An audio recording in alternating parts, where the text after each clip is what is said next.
applaud Pedro and his government. They have created a comprehensive list of actions to try and move the dial on this humanitarian crisis, and we need as many progressive parties as possible to do the same.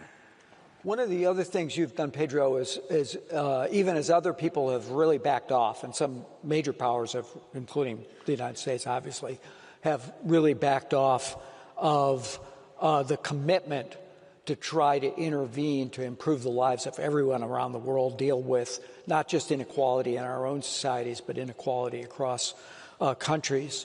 You've made that a priority. Spain, I believe, spent $4 billion of development assistance last year under your leadership. Why have you made that a priority, and how do you sell that to your constituents? Perhaps, John, because I've been in office since 2018. I've been in office during the pandemic, as Kathleen, and in 2020 we had the opportunity to work together. I understood perfectly the need to be committed with the rest of the world, and that is why I think that from Western societies we committed a big mistake when we just focus on defense. I don't mean with this that we cannot forget that there's a challenge in the eastern flank, that we need to increase our defense expenditure, but we cannot make a trade-off between defense and development aid.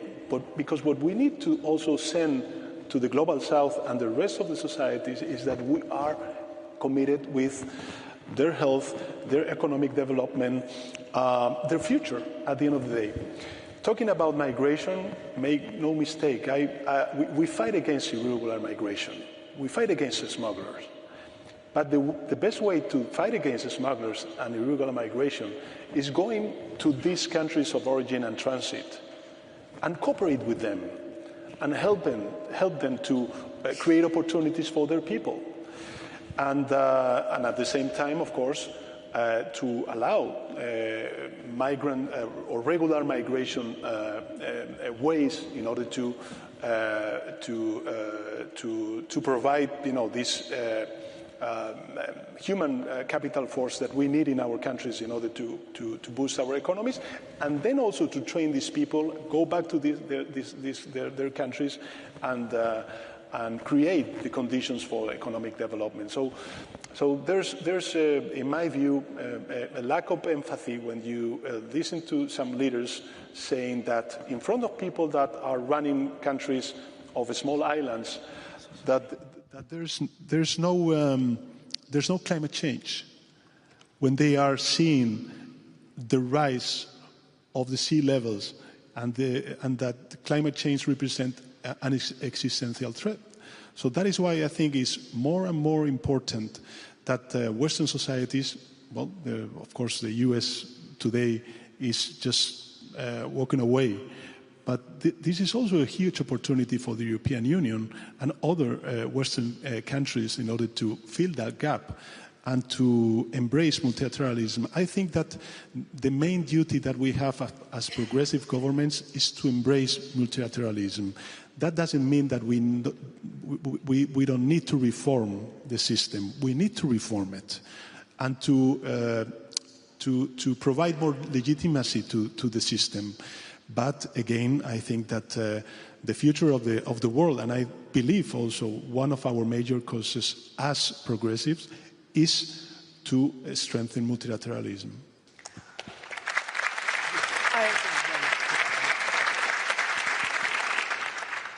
I agree. I think you can both reinforce the existing infrastructure whilst also acknowledging the need for reform.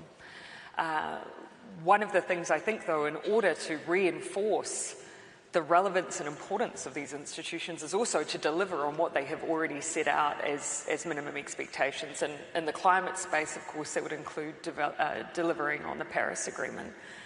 For COP30, this is one of the major platforms for Brazil as the presidency for this COP is delivery. Yes, we have expectations around nations coming forward with their NDCs, but actually we have a commitment. The 1.5 that was advocated for by the Pacific was built around the threshold for where they would survive or not. So this is not a target that we try and reach to preserve parts of our ecosystem, our natural fauna and fauna. Yes, that is true, but it's also actually to preserve the statehood, livelihood and culture and preservation of nation states in our region. So yes, let's work on reform, let's reinforce the importance of the institutions, but let's deliver on the commitments that we have. And it has to be possible to do that in spite of the United States. Now, I think here we should be leaning into the private sector as well. You know, they, of course, are major contributors to fossil fuel use and energy consumption. And we've had, I think, for too long an expectation that they will move at the whim of wherever the regulatory bar is set or wherever the incentives are set. Now, if there's one thing I heard consistently whilst in office when it came to climate policy, it was we want certainty. Now, I totally accept that if you're a company and you're building out your long-term plan, you want to know where the incentives or the policy or the regulation. If you're an oil company and, you know, you're deciding whether or not you're going to continue with exploration, you want to know whether or not there will be a ban on permitting in the future. I understand the need for certainty, but in a democracy and in an environment where we're seeing such fluctuations in government policy, including someone declaring climate a hoax, we have to implore that the private sector build their own certainty, and the best way to do it is look at the bare minimum of where the progressives are and put your bar above it. And then you can be guaranteed that you are not going to be sitting below where anyone else's expectations will be. Not only do you create your economic certainty, you're actually then also demonstrating that you're building in some morality into your baseline as well.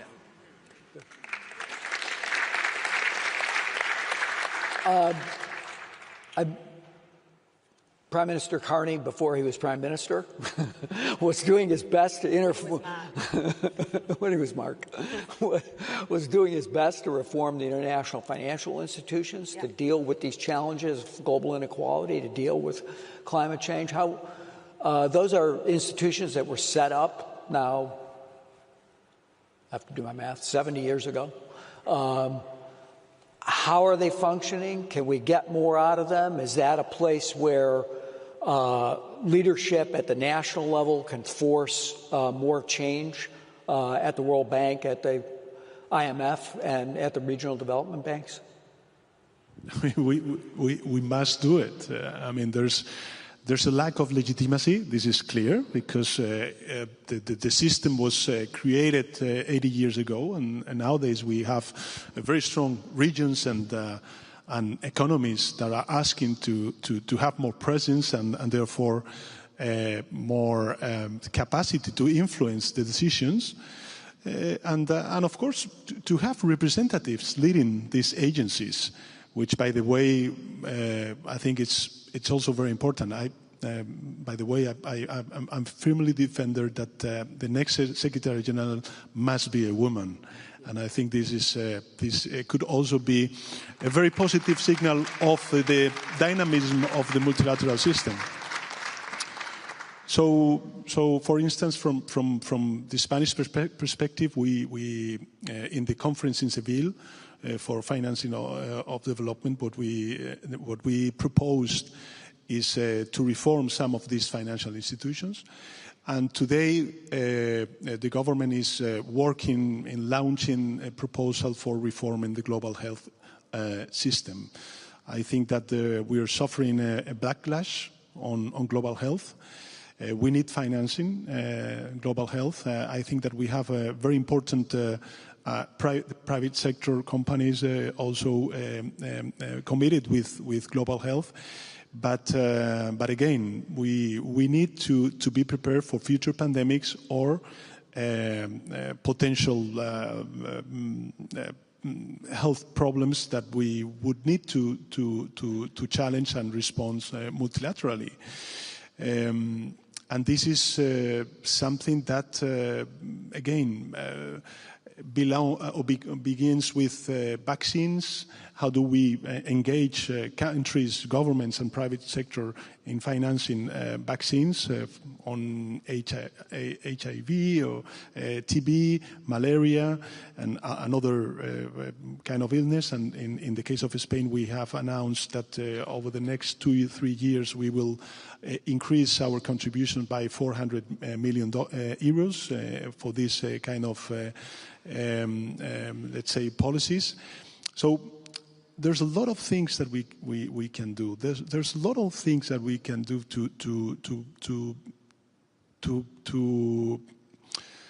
to transform in a more effective way our multilateral institutions. But I think that the only thing that lacks is a common political willingness from the major countries. But as Jacinta said, I think that from the medium-sized countries, we can influence a lot when it comes to moving forward in this direction. Well, you both led your countries through the pandemic, and I think we probably underestimate how much that affected the psyche that is ongoing with people. And we came out of it. You brought your countries out of it. You've restored a good economy again. But I think there's still a lot of hangover. But just in maybe lessons learned on how the international system could respond better to these pandemic crises and other crises that have the potential to sweep the globe. Yeah, I mean, I'll start with that and then just pan back for a moment if I can. My take would be, yes, we are dealing with the after effects of something that fundamentally disrupted, I think, as human beings, some of the certainty we thought we had in the world. And I think it has exacerbated something that was probably already there. I don't think it was the sole cause for, the entrenchment and the additional polarization we see and the disaffection. I think it sped up something that was already there. And that's something I think fundamentally we can still trace back to deep insecurity amongst our population, whether or not it's fueled then by pandemics or climate change or technological advancement and disruption, which fundamentally shakes people's beliefs on whether or not they can wage a bet on a long-term career. All of that is creating this fear and anxiety and uncertainty. And in the wake of that, we've already seen what happens when politicians capitalise on that with fear and with blame, including blame towards multilateral institutions. Not only are we seeing that domestically immigration is often used, but we're now seeing, of course, multilateral institutions be implicated in that as well. And so the response at its core is that progressives have to be willing to challenge the systems that have poorly served our people. And that will be both domestically, but it will also be at an international level. And there the answers are emerging if we're willing to grab hold of them. I remember being in a room when there was a gathering such as this after the global financial crisis, and we all felt so complicit as progressive parties that we were unwilling to look at those initiatives that may have been more significant to try and address the growing inequality in our nations. But we must be willing to do that. Otherwise, I fear this angst, this sense of disenfranchisement will continue.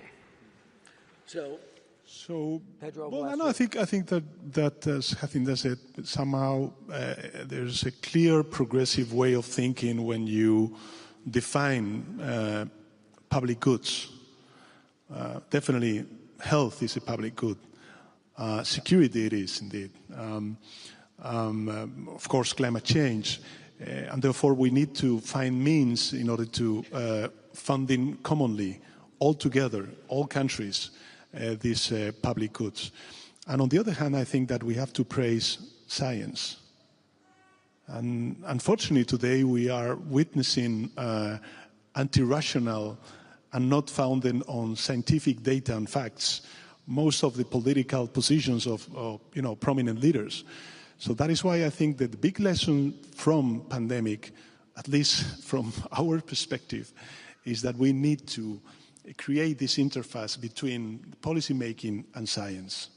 And this is what we are trying also from Spain to do. Also prevent more pandemics, because they are just incredibly difficult to lead through. So my takeaway, we're out of time, but from these two wonderful leaders, is clear offer, get elected, reform, and deliver. That's the progressive playbook. Thank you. That was great.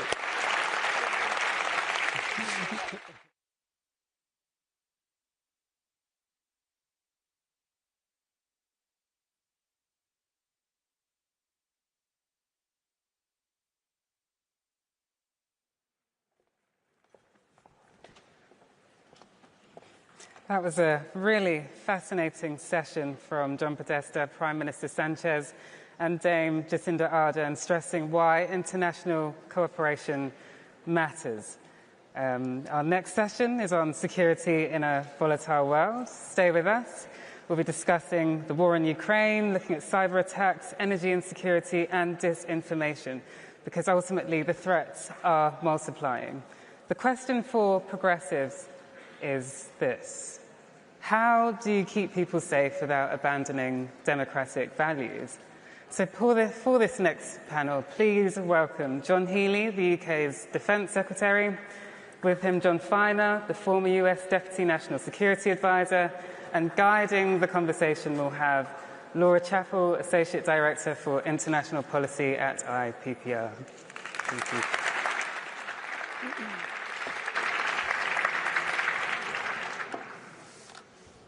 Thank you. So this panel covers security in a volatile world. What an essential topic for progressives to cover together at this summit. In previous eras, security, hard security, didn't always feel like a progressive priority. There were many threats, of course, but they sometimes felt less immediate. And the focus of progressive thinkers and decision makers might be elsewhere, on economic well-being or public services. Indeed, we know that hard security has often been more comfortable terrain for people on the right. Progressives needed to be credible on defence and national security, but it wasn't an agenda where, as a collective, we necessarily leaned in. What progressives have done very successfully in security in past decades is working to broaden the idea.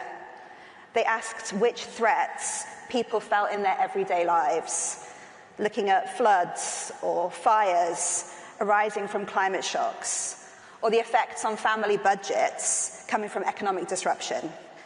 They put more emphasis on violence against women as a critical dimension of insecurity.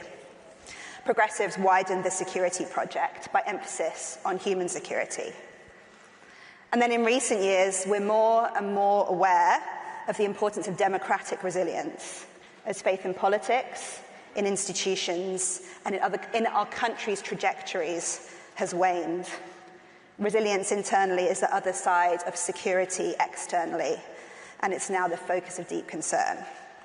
So today, we're flashing red on all those fronts.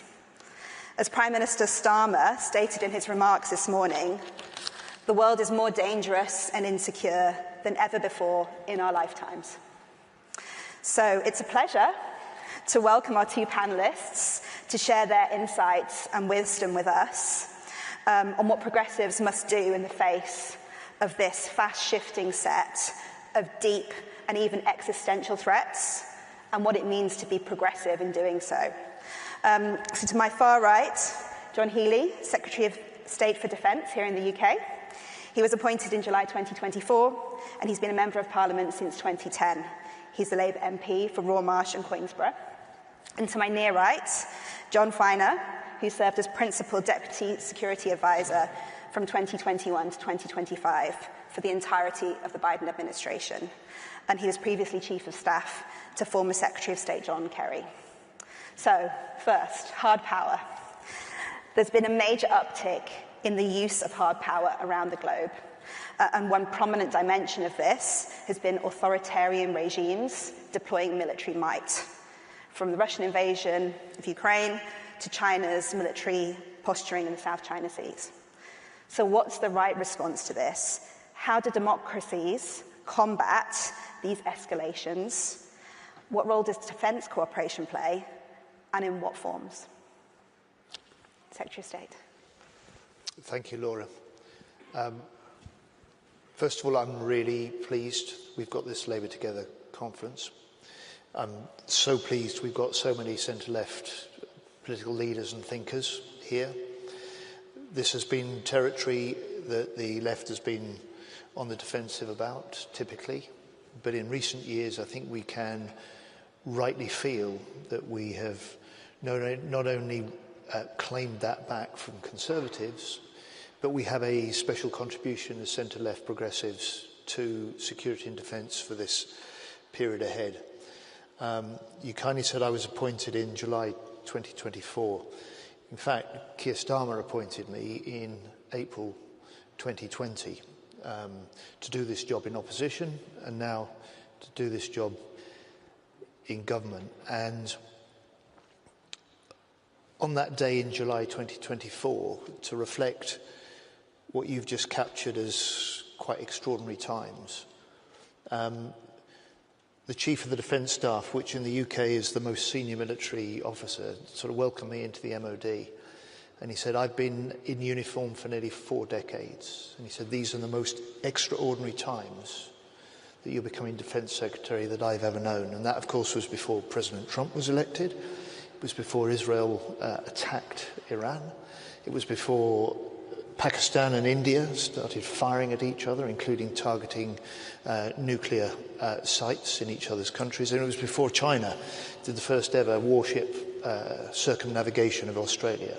So these really are extraordinary times. And I would argue that we're centre-left parties, fortunate enough to be progressives in government. And actually it's our values which make us best suited, not just able, but best suited to deal with these challenges. Why do I say that? Well, we're supporting our forces.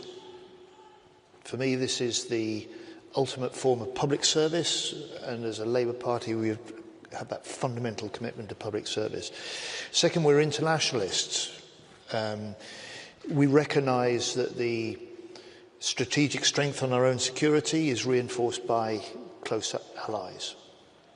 And third, we believe in defence, we believe in government investment, we believe in industrial strategy, which means that we can make defence an engine for growth that can produce good unionised jobs right across the country.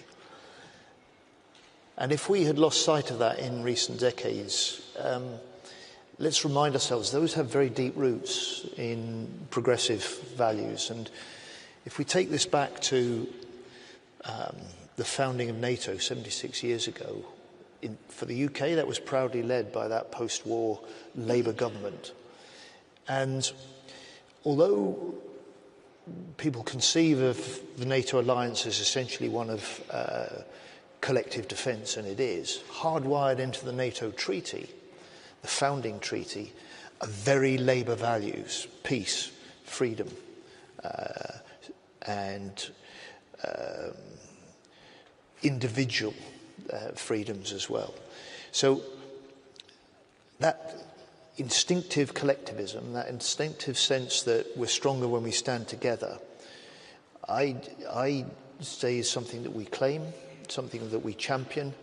And I would also argue that in the Labour government that Keir now leads, you've got some of that post-war sense that Ernest Bevin, the Foreign Secretary that was the author of Article 5 in the NATO founding treaty, when he said, look, the peace of the world, the security of our nation demands that we don't stand alone.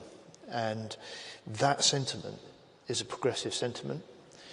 That sentiment, I think, is at the heart of the approach we now take to NATO, the approach we now take to standing with and strengthening the collective support of Ukraine. And if we can realise this, if we can deliver it effectively in government, then we will get the public recognition that as a government in the UK, and particularly where we can work with progressive governments elsewhere in Europe and other parts of the world like Australia, then we will be seen to helping make people more secure at home and stronger abroad.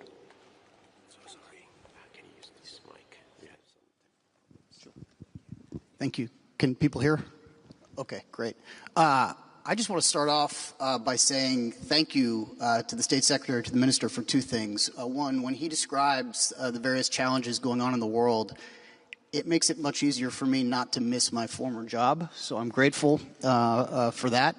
But second, and more seriously, something pretty extraordinary happened in the UK over the last a year and a half that should not escape our notice, which is that we had a transition between two rival political parties, and on the defining security challenge that this country and this region faces, which is obviously the Russian aggression in Ukraine, there was a completely seamless, as far as I could tell, and I was in office when the transition took place, handoff that was professional, that compromised nothing in terms of pursuing UK interests, global interests, the alliance interests with NATO and the United States. And that is not something to be taken for granted, having gone through the transition that the United States has gone through. So I really do want to give you credit for executing that as well as you did, which is a transition into saying we've obviously had a very different sort of experience in the United States. And I think to your question, the most important element of that transition that bears on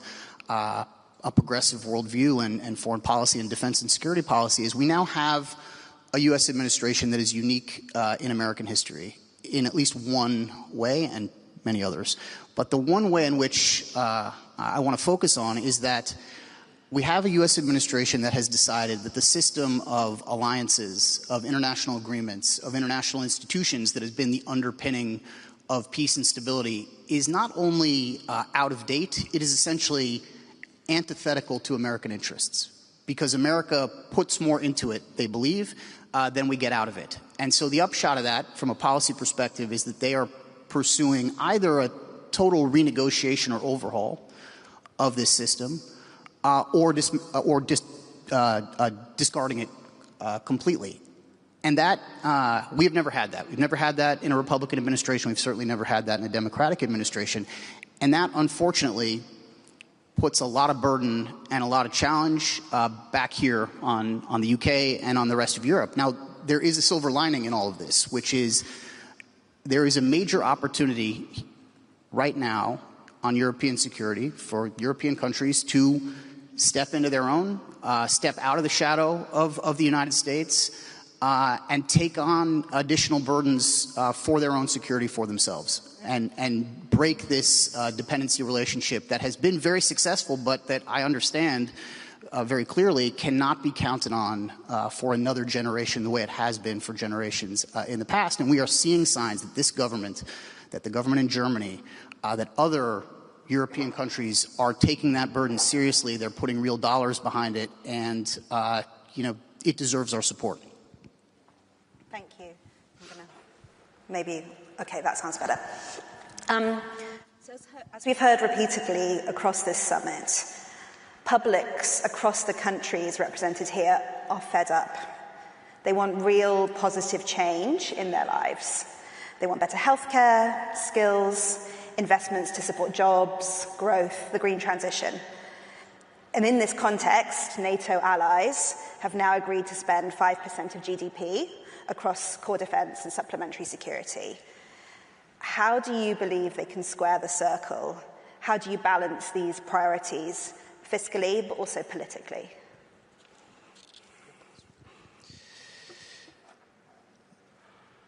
As a politician, you don't get to talk about schools or health or green energy for the public unless you can provide the basic confidence that as a wannabe or as a government, you can do two things. And these are traditionally the Achilles heels, political Achilles heels of the centre-left and the progressives. One is you can manage the economy and the public finances, and secondly, you can keep the country safe. And that's why you've seen with Keir Starmer those two, not just themes, but actually determined missions have characterized his leadership in opposition and his leadership now as Prime Minister. Second, people are unsettled. They recognize we're in a new era of threat. They do recognize that that demands a new era for defense, as we set out in our Strategic Defense Review report we published in June. That sense of insecurity it's certainly reinforced by what we talked before, the collective support, the alliances, NATO.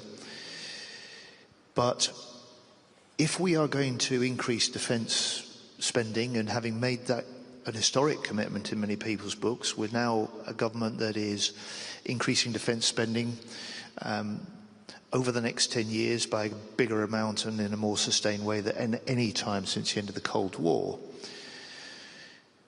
There has to be a dividend from that spend, because there are consequences elsewhere. And so you will have heard me talk about the dividend of increased defence investment measured in jobs, good jobs right across the UK. And so, yes, we've got to demonstrate we can spend well, that we can reinforce our armed forces so we are more ready to fight in order to deter. But we've also got to make defence an engine for growth. We've got to win the sort of investment into this country, the export deals that will allow us to increase the number of jobs. So since we came into government, for instance, the investment that we put into the Barrow shipyard has led to more than 1,000 extra jobs in Barrow. The biggest ever export deal with Norway that we won about 3 weeks ago, £10 billion pumped into the UK economy to build warships. That will secure over 4,000 jobs for the next 15 years. And these are good jobs. They pay on average 15,000 more than average manufacturing jobs in the defence sector. These are often unionised jobs, so they're secure jobs. These are the jobs and the way of showing working people that big commitment to defence, the big commitment to defence investment brings a benefit right across the country. And for me, for a Chancellor, a Labour Chancellor and a Labour government that is concerned not just to boost levels of economic growth in this country, but to make sure that's spread fully across the UK. In defence, we have one of the principal engines of that growth, because 70% of the defence jobs are outside London and the South East. Thank you. The only thing I'd add, because I agree with everything that was just said, is that in addition to this kind of investment-minded way to both conduct defense policy but also message defense policy, for progressives, I think, is to talk about the need to both do more and also for reform in the defense sector. And I'll give just one example from our lived experience in the last administration that was candidly just quite jarring and even shocking to those of us who are working on it, which is after Russia in early 2022 launched yet another massive invasion into Ukraine, we, and actually in the run-up to that event, went around the world and went into our own stockpiles of munitions and other inputs to collect all of the material we thought the Ukrainians would need to fight that war. And we gathered it up and we bought stuff where we didn't have it ourselves, and we transferred it, and it turned out that none of that was anywhere near enough for the scope and scale of a war, frankly, that maybe it was a failure of imagination. Not many people had envisioned happening on the continent of Europe again. And so we turned to our industry, to our defense industrial base, and we said, okay, here's a big opportunity for you. We need more stuff. We need more basic inputs of munitions and weapon systems so that we can get them to our friend and partner in this existential moment. And what we found was a severe lack in the ability to scale up fast enough in any of these areas to be kind of what we call at the speed of relevance, to get them the things they needed in real time. Now, the one thing we had going for us is that the Russians had this same challenge. They had also allowed their defense industrial base to atrophy. So in addition to all of the competition and conflict that is going on the battlefield, there is also now this race between two competing rival, enemy even, industrial bases that is existential for the allied countries in the West. And to get that right is going to require policy reforms, it's going to require industrial reforms by the companies involved, and it's going to require a degree of collaboration, not an arm's length relationship, as we've too often had between the private sector and the governments, to be able to innovate, to be able to procure quickly, and to be able to make things. Dead right. And Ukraine has not just forced us to confront that lesson that we'd overlooked in the recent past. Fundamentally, if a country is under threat or forced to fight, then its forces are only as strong as the industrial base and the innovation base that stands behind them. And that was a hard lesson that we're still learning, but it requires some very deep changes in our system, reforms to our system, if we're going to be able to meet the need to reinforce our deterrence against adversaries and the aggression that's growing. Thank you. Both of your comments have made clear that we are living through a global reordering. The old certainties of a rules-based order, a secure Western alliance, and a globalizing world managed through multilateralism are in deep question. So for progressives to be able to manage this moment, deliver security, what is one choice that you think it would be critical that they make now to secure their countries and also to secure their values? Sure. It may seem like a contradiction of one of the things I said earlier, but I think in some ways the most important thing, yes, for our governments, but also for our societies, is not to give up on the collective, not to give up on alliances and connections that take place between allied countries even below the level of governments and militaries. We are stronger than any of our adversaries as long as we can work together. And it sounds trite and almost like a political slogan, but if you look at the GDP of the countries that are allied, if you look at the industrial strength of the countries that are traditional allies, yes, of course, compared to Russia, but also even compared to what the United States now certainly considers to be our greatest competitor, near peer competitor in the world, China, that competition looks a lot better if the United States is standing side by side with our partners and allies in the region and in this region. And I think it looks better to those countries as well. And this is a moment where that system is being tested as never before. But the value proposition of it is undeniable and still there. And so I urge certainly people here, I urge obviously people in my own country who have benefited from this system to work to preserve it, not to fall victim to every country for itself in a sort of state of nature model that our current administration seems to prefer. Quite simply, double down on the alliances that we have, because we know this better than any, that we're stronger together, and double down on the new partnership we have to forge with our industry and innovation base in this country, and sometimes with allies, in order to make sure that we can genuinely be more ready to fight. And by being more ready to fight, we're better able to deter. Can I ask you to join me in saying thank you to our two speakers?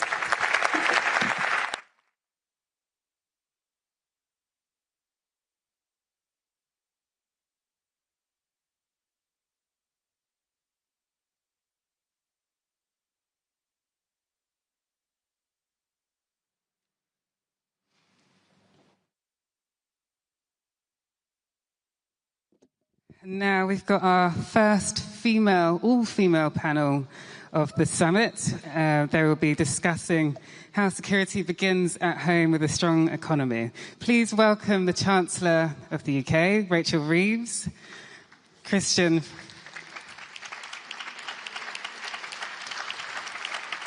Give her a moment to come on.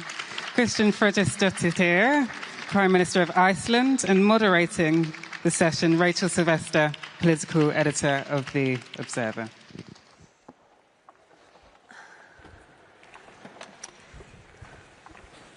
So this session is looking at the importance of economic security as a bedrock of progressive government.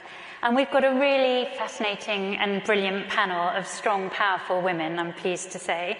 Rachel Reeves is Britain's first female chancellor, and as many people here will know, in her youth she was a chess champion whose trademark move was called the Sicilian defence, which sounds very mafiosi to me, but I don't think she's put any horses' heads in beds yet.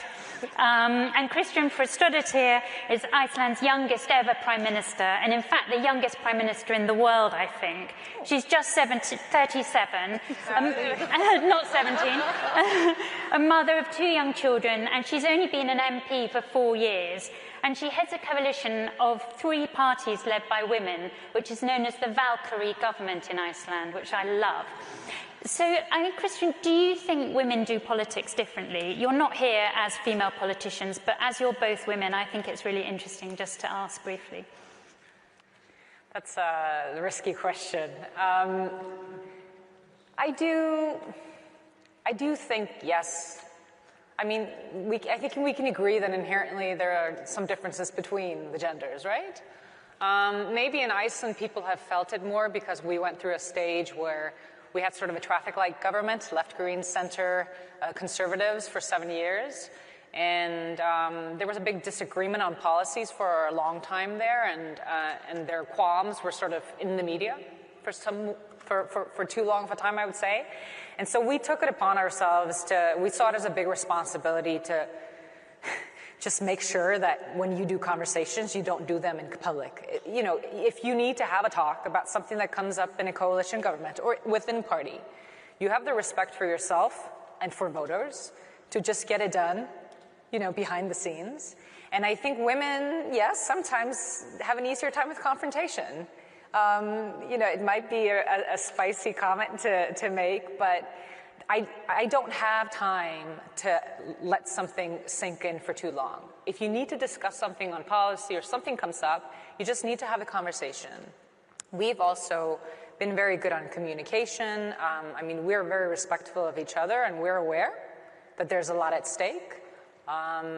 We are governing around the center, and we know that if we don't deliver and we don't do things properly, we don't disrupt the systems in a controlled manner, someone else will come in and destroy them. So there's also that sort of weight on our shoulders. But the men are great too, and there are good men in our government, and I have no issues with them. But I think it's good to mix it up. Rachel, I mean, we are at a unique point in politics, really, where it's so divisive. Their stakes couldn't be higher, really. The rise of populism, the far right, we had 150,000 people marching behind Tommy Robinson a couple of weeks ago, the far right football hooligan. Do you think that populism is driven mainly by economic factors, or is it cultural? Is it about immigration and people's kind of anxiety about change? How much is it economic? Well, it's a bit of both, isn't it? And in the minds of a lot of people, they're very closely linked. So there's a quite compelling argument. It's not a correct argument, but quite a compelling argument from the sort of populist right that the reason why living standards have been depressed, the reason why public services aren't working well enough is because of immigration. Now, that's not the case. The reason why the economy hasn't worked for people for the last sort of 15 years is austerity, then Brexit, then the mini-budget, and then the external factors, COVID, the war in Ukraine, etc. But the argument of the sort of populist right is there are too many people in this country, too many migrants, some of them illegal, they are a drain on resources, and so our public services aren't working because they're using them, and wages are depressed because you've got these foreign workers coming in and undercutting British workers. So in the minds of a lot of people attracted to that politics. Those two things are very closely intertwined, and that makes economic policy, I think, as well quite hard, because when I talk about sort of difficult decisions and the trade-offs, there are some people who will say, well, you know, actually, there's some very simple things you could do. Close the borders, don't let people in, and therefore we'd have more money for all the things we wanted and we'd all get a pay rise. That is obviously very simplistic and it's wrong, but that's why I think you can't really separate out the sort of, is populism on the rise for economic reasons or cultural immigration reasons? And I think the two are very closely linked. I would also say the issues around sort of, you know, concerns around the decline of the public realm and the high street, you know, again, in the argument of the populist right, those things are also linked to immigration. The shops that we used to go to aren't there anymore because they've been replaced by some other types of shops, or there's, you know, the people, you know, in our neighbourhood don't want to come out because they're scared. So I'd say in that it is weaponised in that way that permeates not just a sort of discussion about sort of cultural values or whatever, but also the economic trade-offs. What do you think? Do you date this back to 2008 and the economic crash as the sort of source of this underlying thing, or is there something more social, demographic going on as well? I mean, I think there's I would answer it in the same way as Rachel. I think it's both. It's cultural and sort of societal change as well as the economy, because societal change and the economy are interlinked. It's not opposites of the spectrum. Yes, we went through a lot of difficulties after the financial crisis in Iceland, but what happened as well, which is I think a story that people don't know too much about, is that because Iceland is a small open economy, if there's a trend in the world, it becomes a mega trend in Iceland. So things go up really high and then they sink down very low very quickly. And so, for example, the biggest growth that we had post-crisis was in tourism. And that is, you know, it's a brilliant industry in a lot of ways. It can be very creative, and you can use it in you know, development across the country, and it's very sort of privately driven. But when you have labor-intensive industries, and I could name other than these that are driving growth, what happens is, for a small country or a country with a small population that's part of, for example, the EEA, because our immigration we have asylum seekers, but a lot of our immigration is from the EEA, is that we end up creating jobs, whether it's in tourism or in labor-intensive sectors where Icelanders might not be interested in. The salaries are not something they're interested in, and so you put out an advert and somebody else comes. And I think that's something that the government needs to have an opinion on. And if I can just quote something that Rachel did, because her Securonomics was about, you know, making the role of government more important, not talking it down, is that even though this is a private actor, it's going to impact your housing market, it's going to impact your roads, it's going to impact your healthcare sector, it's going to impact your language environment, because Icelandic is a small language. And so my point is that there has been an immigration change and a societal change in Iceland, which has, yes, pushed the housing market. It has done certain things because those that were running the industries were just thinking about people as widgets, not as people. And so I think at the end of the day, people want the government to have a control of the situation. They need to have control over immigration. They need to have control over how growth happens, even though they're not, you know, picking winners. And that's what people are asking for. At least in Iceland, from the Icelandic perspective, things ran hot and uncontrolled. That's a societal norm, but that's also an economic issue. So, you know, having control, I think, is a big part of it. And you talked about reconnecting with the average person, and there was one interview, in fact, recently that said you were an advocate for the, quotes, boring centre. Do you think that's enough for progressive parties to be sort of technocrats and managerial, or does there need to be more of a kind of imaginative vision? Yeah, I don't know why they called it the boring center. I feel like I'm very political, even though I'm an economist, and I'm not afraid to make big statements. However, I think you need to choose what you're focusing on and make big statements on that. So I mean, what might be seen as the boring center is deciding not to divide the entire nation into 100 different types of groups, because that had been politics for a long time.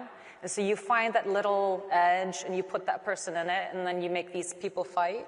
So you find something that brings people together, and then you're very political on that. So we're political on, putting restrictions in the housing market so it's not financially driven. We're political on tax loops. We're political on welfare services.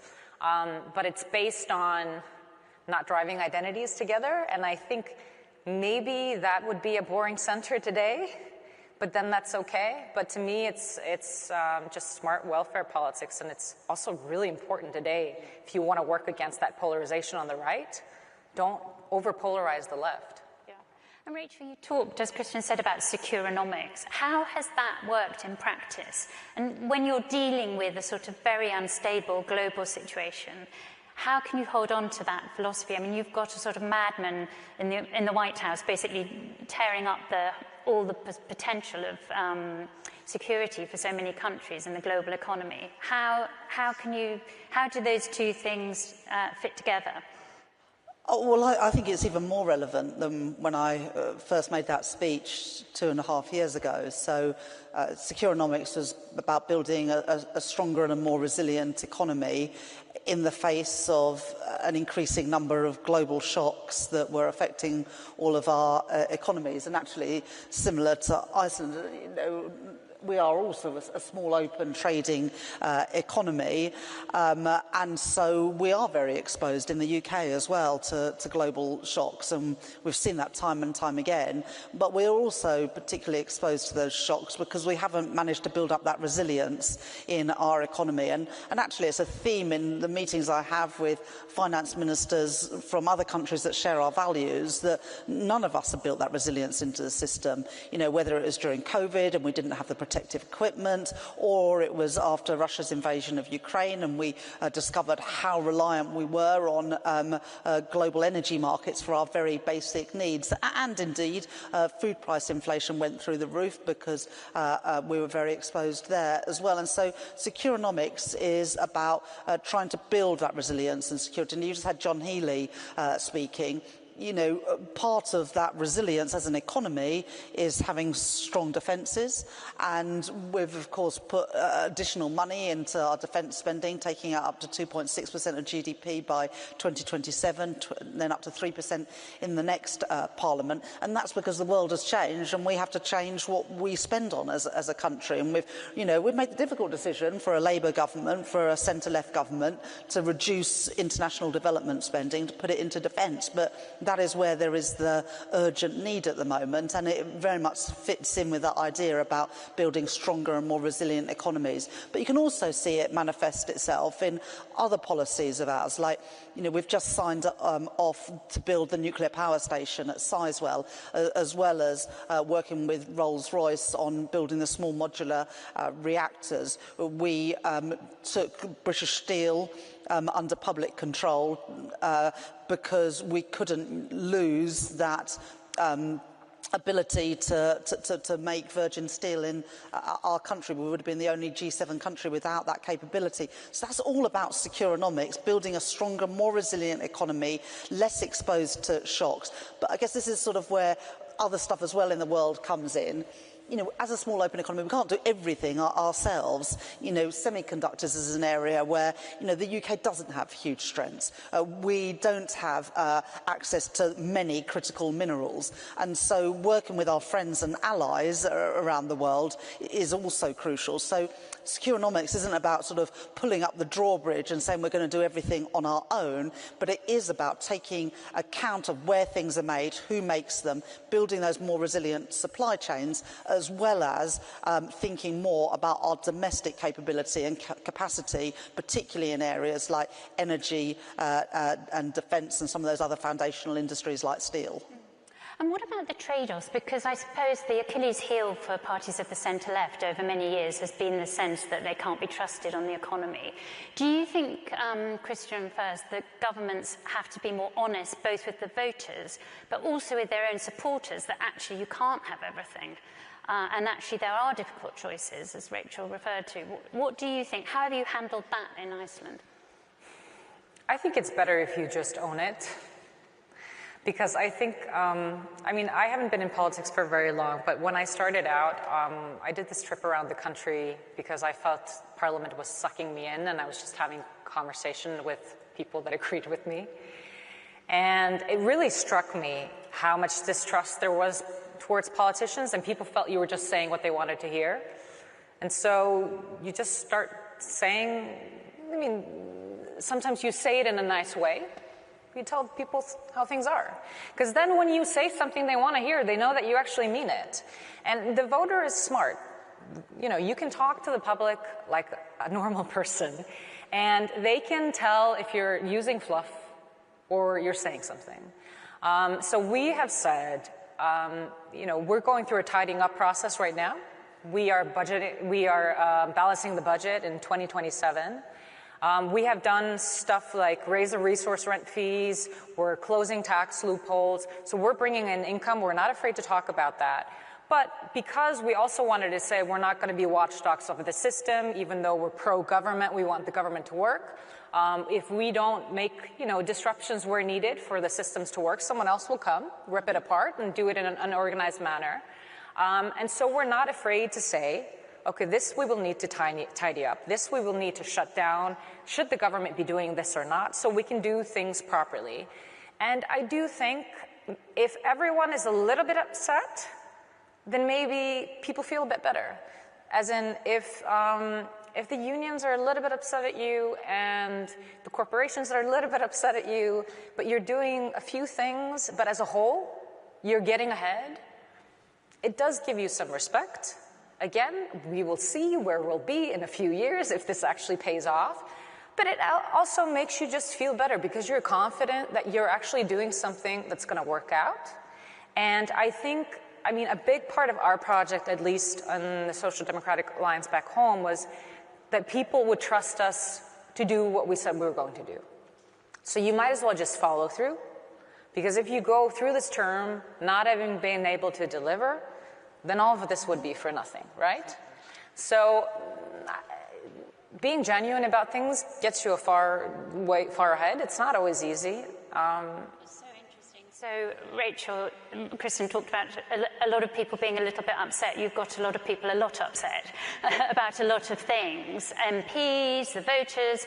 Do you think actually, I think it's so interesting hearing how Kristen talks about it. Do you think actually there's a time at the budget just to say, look, the world has changed. The promises we made in the manifesto on tax are no longer relevant. We need to have a really honest conversation with the voters. Well, when we campaigned, you know, just over a year ago, we said as a party, and it was a key part of our manifesto, that we would, you know, stabilise the economy, that we would bring back some economic fiscal order to the economy. And, you know, some people think that that was just for an election and that once we're in government, that somehow those rules can be relaxed. Now, I did relax the fiscal rules last year. We said we would balance day-to-day spending with tax receipts and that we would get debt down as a share of the economy, but subject to that we would invest in those things to grow the economy. As a result, we've been able to invest something like £120 billion extra over the spending review period on big capital projects. I mentioned Sizewell C, there's also rail projects, road projects, digital technology. But there are limits to what government can do. And at the moment, I don't know what the situation is in Iceland, but our debt to GDP ratio is basically 100%, just under. And £1 in £10 of everything government spends is on servicing the debt interest on the debts racked up, not by us, but by the previous government.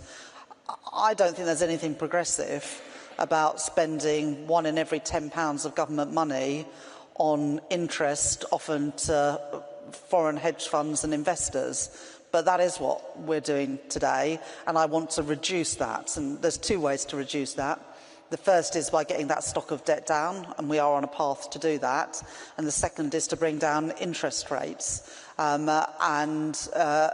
although we've had 5 cuts in Bank of England rates since the general election, longer-term borrowing costs are still too high, in part because inflation is too high, and in part because people can see that our public finances are still pretty precarious. And again, like Iceland, small open economy with our own currency. We're not the US, we don't have a reserve currency. We're not European Union, we don't have the backing of the European Central Bank. We are exposed, and that does mean we have to explain how we're going to make the sums add up. And some people sort of think that that is in tension with our Labour, our social democratic values. I would argue the exact opposite. There's nothing progressive about seeing interest rates go up again, because actually that takes money out of the pockets of working people and businesses that want to grow their business by borrowing to invest, and it takes money out of public services, because if we rack up more debt and we increase borrowing costs, we're going to end up spending more on those things and less on the things we actually want to spend on. We spend more money servicing government debt every year than we do on defence, the Home Office and the Ministry of Justice combined.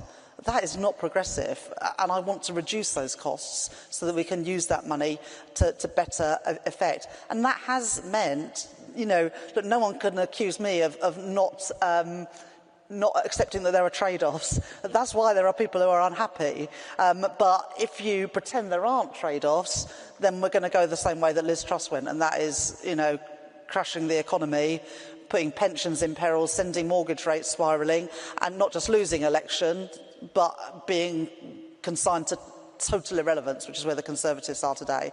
And, you know, it's only 3 years ago since that happened. Feels like a lifetime ago. It was several prime ministers ago now, wasn't it? But, you know, we've been through that. Well, bond markets, of course they matter. You know, and if someone else was willing to buy our debts rather than the bond markets, but I'm not exactly sure who that is, then we'd have to worry about them instead. But, you know, we are reliant on bondholders buying our debt, holding our debt, because otherwise we wouldn't have the money to finance the public services. And, of course, they would buy more debt if we wanted them to, but they would demand a higher interest rate on it. So in terms of sort of levelling with the voters on tax rises, what's your answer to that? Well, it's about tax and it's about spending, and it's also about economic growth. So if the economy had have grown at the average rate of other OECD economies over the last 14 years when the Tories were in, our economy today would be £140 billion bigger and would have £50 billion more to spend on public services. So, you know, yes, you've got to make sure, and we have got the rule to balance day-to-day spending with tax receipts, but also economic growth. And that's why we've said as a government that growth is the #1 mission, because that is the best way out of all of this. But we also have those trade-offs between tax and spending, including on welfare spending. And if we're going to spend more on that thing, then that means there's less to spend on somewhere else, or it means higher taxes. And there's no getting away from that. If we were in a different world where we'd inherited, like the previous Labour government did, a debt-to-GDP ratio of well under 50%, then maybe there'd be a bit more flexibility. But I'm Chancellor in the world that we are in, not in the world that we may wish it to be. And I have to make those trade-offs and make those decisions, not in the world that Tony and Gordon inherited in 1997, not in the world that Cameron and Osborne inherited, where actually debt to GDP was a lot lower, public services were in a good state, even though we had a budget deficit in that period. We've sort of inherited the worst of all political worlds. Some people say, gosh, what a terrible time to become Chancellor. But I would say, well, actually, in those tough times, it's even more important that we have somebody who's got a grip, has a plan, and knows what they're doing, and is not willing to be dragged off course by every siren call. I'll stick to that plan to grow the economy and to stabilise the public finances because, like what you just said, I know it's the right thing to do. And, of course, other things are available. I'm not sure if I would call them plans. Other options are available, but we've often tried that way before, and that's what's got us into the mess we're in today.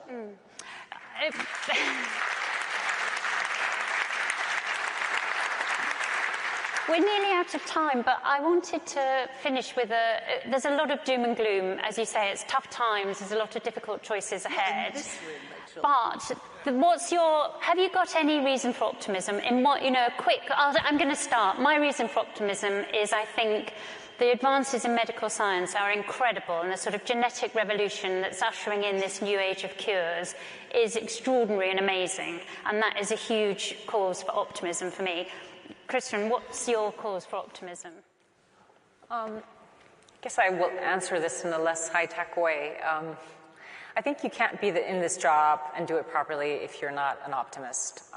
You are in this job because you believe that you can get something done for people, but what does make me optimistic is that when I have conversations with people, because we've tended to do this, I did this, when I was opposition, we still try to do this now, even though I'm in the Prime Minister's office. You do these big group meetings in bakeries, you meet people where they are. You get outside of the internet. People are a lot less pessimistic than you might think. People love their country, they love their society, they care for their neighbors, they want their kids and their children's children to do well, and they're proud. They have qualms with certain ways the systems are being run, and we need to take that to us. We need to fix that. So I don't think this attitude problem that we sometimes feel, that everyone is so pessimistic, is as deep as it is. However, I don't mean to sound naive about it. That doesn't mean that there aren't issues. You just need to approach them where people are coming from and make sure you're spending your energy on the right things. Don't be picking fights on matters that aren't inherently important to people. So that's why the economy matters. That's why housing matters. That's why day-to-day things matter for people. And then they just want you to get the job done. So I am positive that if we have the right structures in place and we just do the job properly, even though it's hard, people are at the right place. But there are easy solutions out there, yes, that are being they're honing in people, and we need to have an answer to that. And that can't be us denying that there were problems with the system, right? It can't be just, okay, it's stupid for you to think that there's an issue. But inherently, people are positive. They love their country. They want it to do well. Then we just have to get back into the office every once in a while and do the job. Rachel, what's your reason for optimism? So I think the time that I'm sort of happiest in my job is when I get off the train in Leeds and go back to my constituency. Because similar to what Christian is saying, you can get sort of trapped into the bubble here. And when I'm here, I meet people who, coming to sort of lobby me about particular cause, and like all of them, important. But what you don't hear from much when you're in Westminster is the sort of people that we came into politics for in the first place. What I enjoy most in my constituency then is going into the schools and seeing the young people and also those who teach them. And I find that incredibly inspiring. And actually, all the things we've spoken about that you mentioned at the beginning about the division in society, that kicks in later. There's not that division when you go into schools. There's not that intolerance or that anger. There's a lot of excitement and passion, and if we could bottle that and we can keep that so the sort of cynicism doesn't, take over at some point, I am optimistic for the future. I think there are so many brilliant people and so many fantastic things going on that, I think you can't but be hopeful. But I guess the other thing I would just say I remember it was just not that long after the election, and I went into a school in my constituency, during the week I'd had, people come and lobby me about, don't do the non-doms thing in the budget, or, energy companies aren't really making that much profits, you shouldn't do the energy profits levy, blah, blah. I went into this school and I said to the kids, it was year 6, are there any questions you'd like to ask me? And this little girl said, it must have been September last year, so I'd only been in office for a couple of months, and she said, why is everything in the shop so expensive?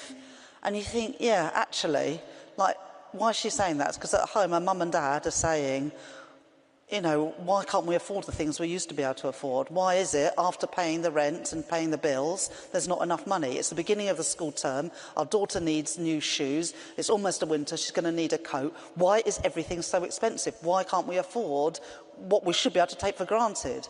And that is, in the end, there's all the big picture stuff that we've been talking about today and our progressive values. But in the end, like, what matters is at the end of our time in office, however long we're in our jobs, at the end of it, can we say that kids from ordinary backgrounds are living richer and more fulfilled lives than we came into office? And if we can say yes, then we've done a good job. And if no, it's probably about time that someone else took over. It's a good note to end on. Thank you very much, both of you.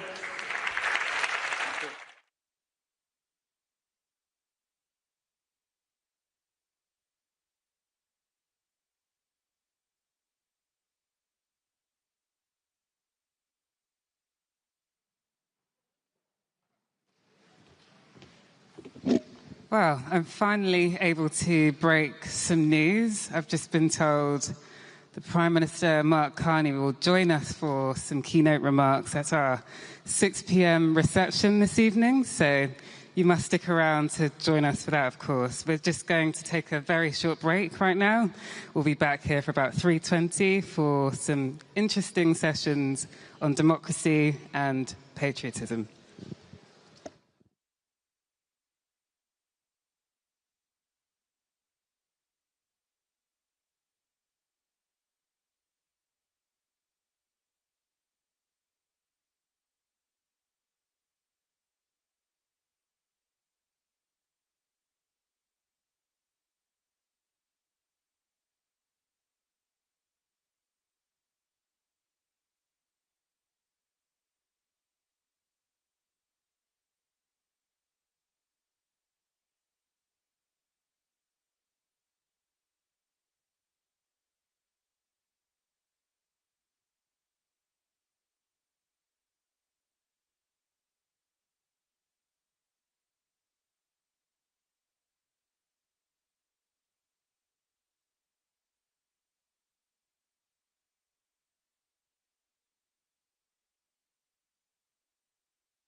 of the Duchy of Lancaster, which for those of you who are not in the UK is one of our quaint titles for cabinet ministers, but basically means he is Keir Starmer's right-hand man in Downing Street, looking at this very specific issue of how we deliver across government effectively. We have David Gauke, who held many ministerial roles in the last government and finished as Lord Chancellor and Secretary of State for Justice. Both Darren and David were Chief Secretary for the Treasury at different points. I don't know what the collective noun is for Chief Secretaries to the Treasury, maybe a shakedown of Chief Secretaries. Collective noun is for Chief Secretaries to the Treasury, maybe a shakedown of Chief Secretaries. And David is a very precious thing in politics at the moment, someone who is actually on the centre-right and has not drifted to the radical right or far right, and is a very key ally, I think, for the centre-left in that respect.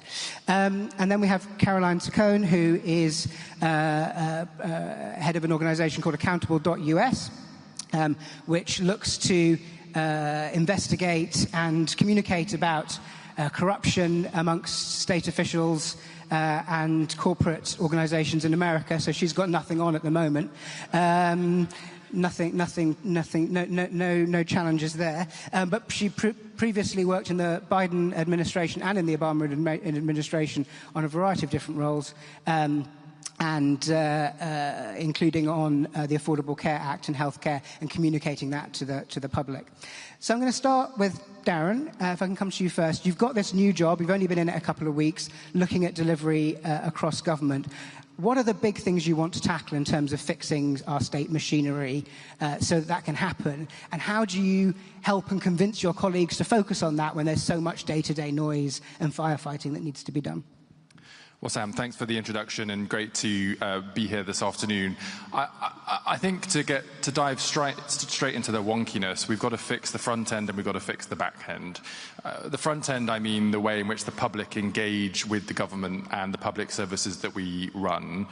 You will all know that each department has its own hotline on the telephone, its own paperwork, its own application process. The departments don't talk to each other.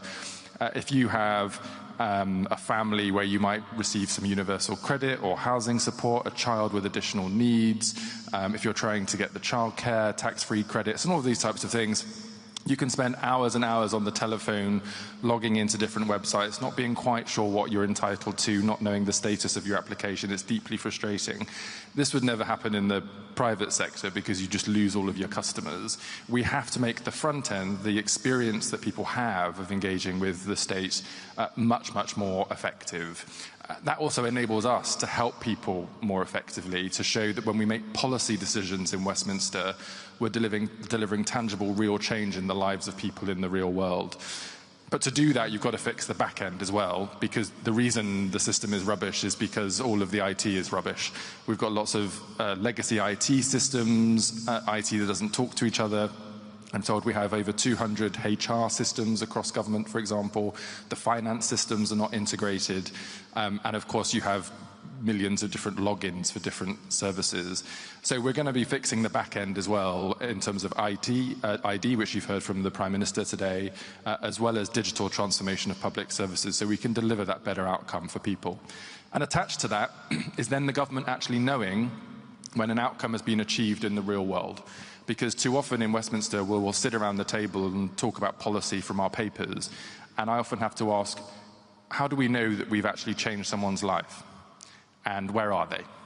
And that's an important thing to track from a policy perspective. But in the context of the fight with the populist right, it's also an important thing to get right for our politics and our communications, because we need to find those people in those communities, capture the change that we're delivering in terms of content and storytelling, and then be able to show people the difference that we're making. So that's broadly the task that I've been given to support the Prime Minister and the rest of the Cabinet in my new delivery role. And how do you make the argument for radical change to parts of the state, whether it's the civil service or big investments in IT, without feeding into the idea that Britain is completely broken, which then in turn feeds the rise of populism and extremism because it leads into their argument that we're better off sort of burning everything down and starting again rather than trying to fix what we have. This is the big distinction, I think, between what does radicalisation, sorry, not radicalisation, that's the wrong phrase. What does radical transformation mean for government? On the one hand, you've got the populist right who do want to tear everything down. They don't want the institutions that we have. I don't really understand why Reform hate Britain so much. They hate the BBC, they hate the NHS, they hate government. I don't quite know what they think they're going to do to actually deliver for people in our country. And then we've got the radical transformation that we progressives have, which is about modernising the state and doing so in a quick and transformative way to be able to meet the needs of the public who, let's be honest, are paying for those public services to be delivered in the first place. So for us, we just need a really clear direction on that from the Prime Minister downwards. And my job is to make sure that the system is enacting that direction, that we are delivering that change. And you don't compromise on that. There'll be parts of the civil service, parts of Whitehall that will be reluctant to change, but I'm afraid that's not up for debate. We're very clear what we need to do, and we will be driving it through. And I think that is a great opportunity for civil servants that want to step in that space and make history by modernising the state. David, can I bring you in? You've obviously done a lot of delivery roles in government over a long time. What's your advice for Darren on what needs to be fixed and how best to go about it in terms of managing time and working with ministers? Well, I certainly. Well, first of all, it's a great pleasure to be here as an emissary from Planet Centre Right and to be surrounded by all you progressives. And look, I wish Darren the best of luck in terms of what he's trying to do. I think it is in the interest of all of us that we can deliver a state that is working effectively, and it is vital work. And public expectations are always rising, and very often the public sector has struggled to respond to those rising expectations, and these improvements are necessary. It might not be sufficient. In fact, it won't be sufficient to turn everything around, but it's certainly necessary. I think one of the biggest challenges that any minister faces is one of time, and that applies in many respects. Time, because you're kind of immensely busy. And there is a real need to prioritise, to work out what you are trying to do and to be disciplined enough to focus on what you are trying to do rather than just dealing with the day-to-day. Your phrase, firefighting, Sam, is a really important one. It's very easy to just be completely absorbed by what you have to do and that you don't create the time that what you need to do. And then there is the fact that a lot of these reforms do not happen very quickly. They certainly take more time than the attention span of the media, perhaps quite a lot of the electorate. There are things that you need to do that you will not see the benefit of for 2 or 3 years, sometimes much longer than that, but it still needs doing. And being able to focus on the important rather than just the urgent is an immense challenge here. And you do need that ministerial input is vital because, I'm not a critic of civil servants. I think there's some, the civil servants do terrific work, but the machine needs to be driven. You cannot just assume that it'll operate and you can leave it to it and you make a decision and you've made your note on your submission and then everyone will go and implement it. You have to keep, and I know Darren knows this, you have to keep coming back again and again, checking on the implementation. What are the barriers? That is the sort of boring, unglamorous work of a minister that really makes the difference. And so, as I say, Darren doesn't need to hear this from me. But that advice in terms of the sort of unglamorous, important part of government really matters. It requires persistence, resilience, and discipline. And if you don't do that, and we have had governments that have been led by people who have not been good at that, nothing properly works, nothing happens.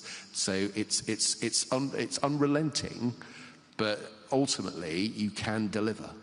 It's quite strange that we don't have any proper training for ministers in how to do any of this stuff, given that what you've said is so often the kind of thing that people say when they finish their time in government, that we don't help people do it, learn how to do it quicker in government. Is there a role for something like that? Is there a role for actually doing proper training for ministers when they're first in a job? Yeah, I think there is. Look, Sam, you're involved in the Institute for Government, and they do a lot of good work here. I mean, look, some of what I'm saying is really common sense. It's out there. For if you are an aspiring minister, all this information, all these ideas, they should be there if you've got an inquiring mind. There are enough books out there. There are enough people who will sort of talk to you about these things.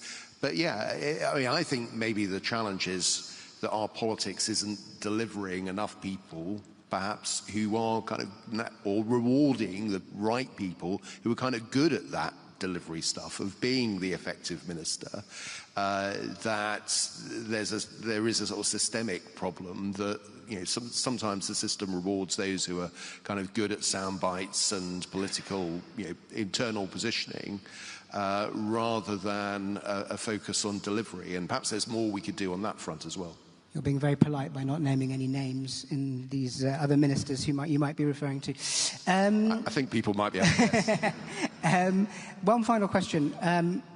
Where do you think the difference is between the centre-right and centre-left on this at the moment, in terms of thinking about what the role of the state actually is in delivering public services? Because it sounds like there's a lot of similarity between where this government is and where people like you within the last government are.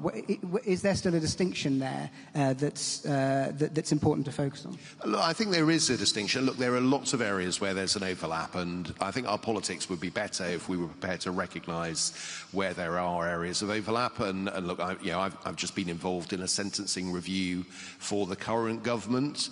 And come forward with a sort of set of recommendations that I think lots of traditional Conservatives could support, particularly those who have been really engaged with these issues.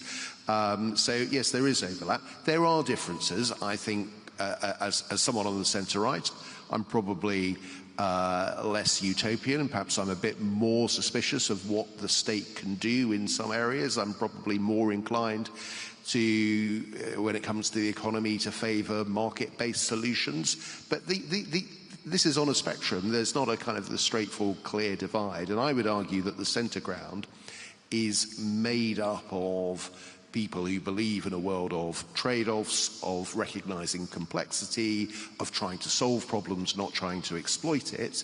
I think the instincts of the centre-right versus the centre-left is perhaps more cautious. Perhaps less utopian, and less optimistic about the good that state can do. But these are slightly finer distinctions than sometimes our current political debate can accommodate. And look, if you're from the centre-right and you've got a centre-left government, I still think you want that government to succeed in its objectives because you want the country to succeed. And I think a bit more of that coming from the centre-right would be welcome. Caroline, can I bring you in now? You worked in the Biden administration on healthcare. What messaging, what communication strategies did you find most effective in winning people over to the idea of reform that they might have been scared by or concerned by? Well, I like to say that the best communication strategy is the truth. And I think when you use that as your North Star, it can be quite easy. Tell people the truth, and if you feel really good about the policies that you're putting in place and that you're implementing, the path is sort of in front of you. Now, the hard part is, what are you actually selling? So I think the devil is in the details, and the policy needs to work. And so using the example of healthcare, as we recall from the Obama administration, the Affordable Care Act, which is, a marquee piece of reform that we are still touting and is still, the right is trying to tear down as we speak, but has been transformative for so many people. The initial rollout, the website didn't work. And that was a huge inflection point that we obviously recovered from, but in terms of the IT has to work, people have these incredibly powerful phones, and they're used to interfacing with other entities very easily, so the government needs to meet that bare minimum. We also need to make sure that when policies are being implemented, they're being implemented quickly. We have deadlines for implementation that can go years out, and that is just not the pace that people are feeling right now in terms of what sort of reforms they feel like they need in their lives. And so I think when you're in government and when you're in these positions where you're trying to solve big problems for people, you need to make sure that there are marquee moments along the way where you can talk about the impact, the positive impacts on people, telling people's real stories like you were mentioning, where they can talk about their own experience. Their words are more effective than anything any government official can say. And we have to make sure that those moments are happening and that we don't have a policy that is designed so that it is years and years in the future with no impact. And then I think the last point, I've been thinking a lot about calling ourselves progressives, and what does that mean? And inherent in that is progress. You're building on progress. But I think the trap there is people are looking for really big, bold reforms. They want change. They are dissatisfied with their lives. I think that's the theme that we've been hearing today. And the risk is when you are trying to get a good policy in place to solve some sort of problem. So for instance, with healthcare, which, the American healthcare system still has so many challenges, is so broken in so many ways, prices continue to be out of control. And we need to make sure that we are meeting the moment with the scale of reform that people demand. And so at the end of the day, we need to make sure we're selling something big. And I think that because progressives are, we are technical, we can be technical at times, and we want to be smart, and we need to make sure that policies don't get so watered down that we don't have anything big to sell to people. And I think that's just something that continues to be a challenge. I think that being able to tell a full story is really, really critical, and letting people speak for themselves and going out into communities and not keeping that selling of the policy within the confines of, DC and elite media. On that question of sort of pace and the desire for change and the urgency for change, in your current organisations working on corruption, how do you deal with the sort of increasing sense from the public that they're willing to make trade-offs around democracy and around allowing people into power who might not be worried so much about all the niceties of the processes that have existed in the past and the norms that have existed in the past because they just want something to happen, and it's kind of worth a bit, not necessarily of corruption, but of autocracy to make that happen?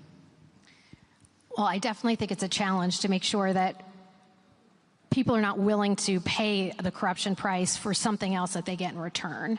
And I think what we try to do is make sure that people understand, it's a key element of an autocratic government is to try to undermine the government itself and make it seem like the system is broken and it's not functioning. Well, what you're seeing right now, what we're spending a lot of time talking about is that the system is doing things. It's just not for you.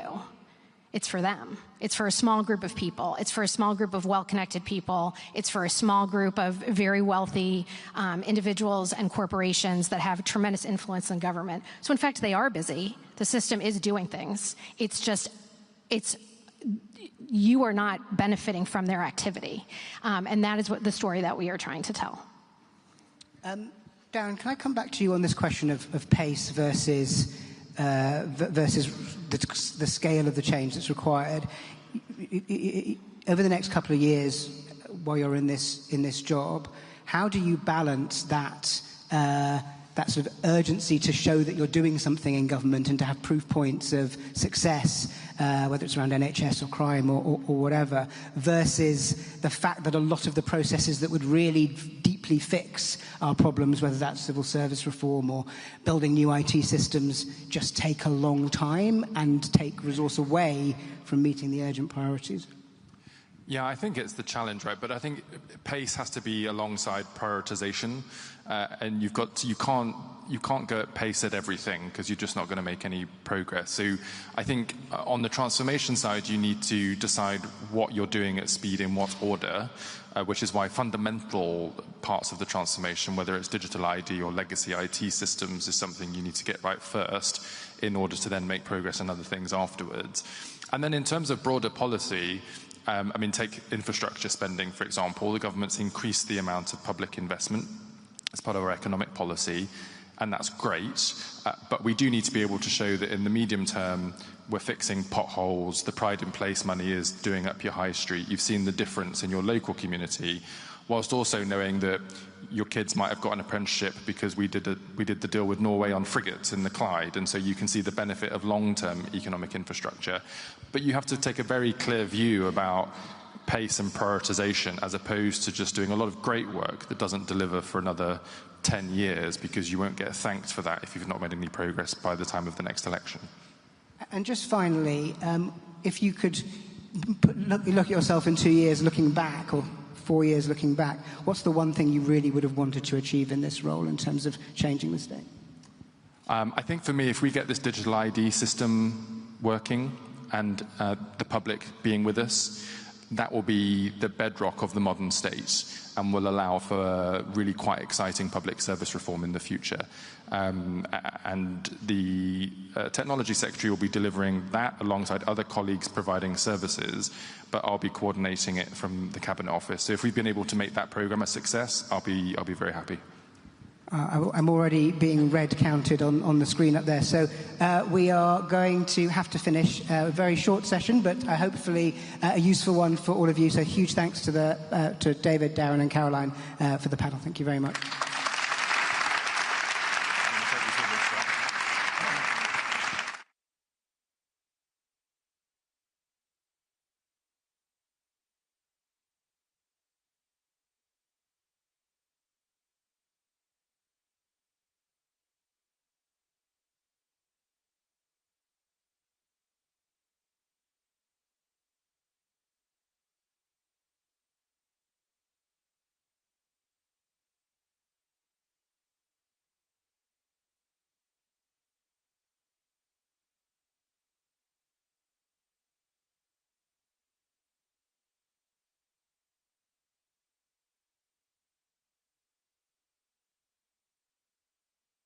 Of this summit.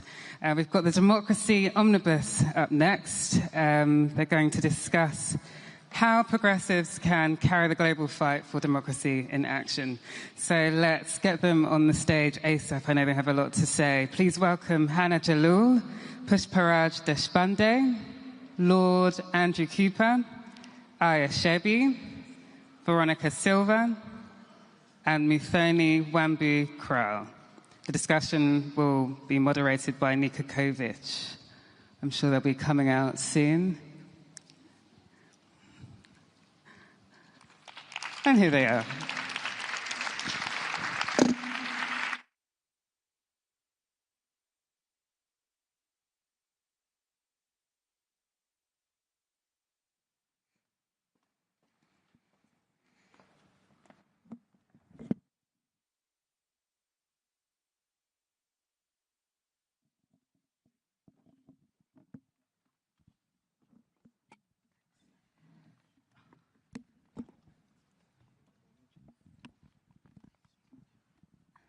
Hi to all of you. And I wanted to start a bit differently than most of the sessions were started today and yesterday. I wanted to say, firstly, one thing, and this thing is, guys, we have a problem. I think that we have a very, very big problem, which is that authoritarians are getting stronger and stronger. They actually mastered how to use AI. They mastered how to do social listening.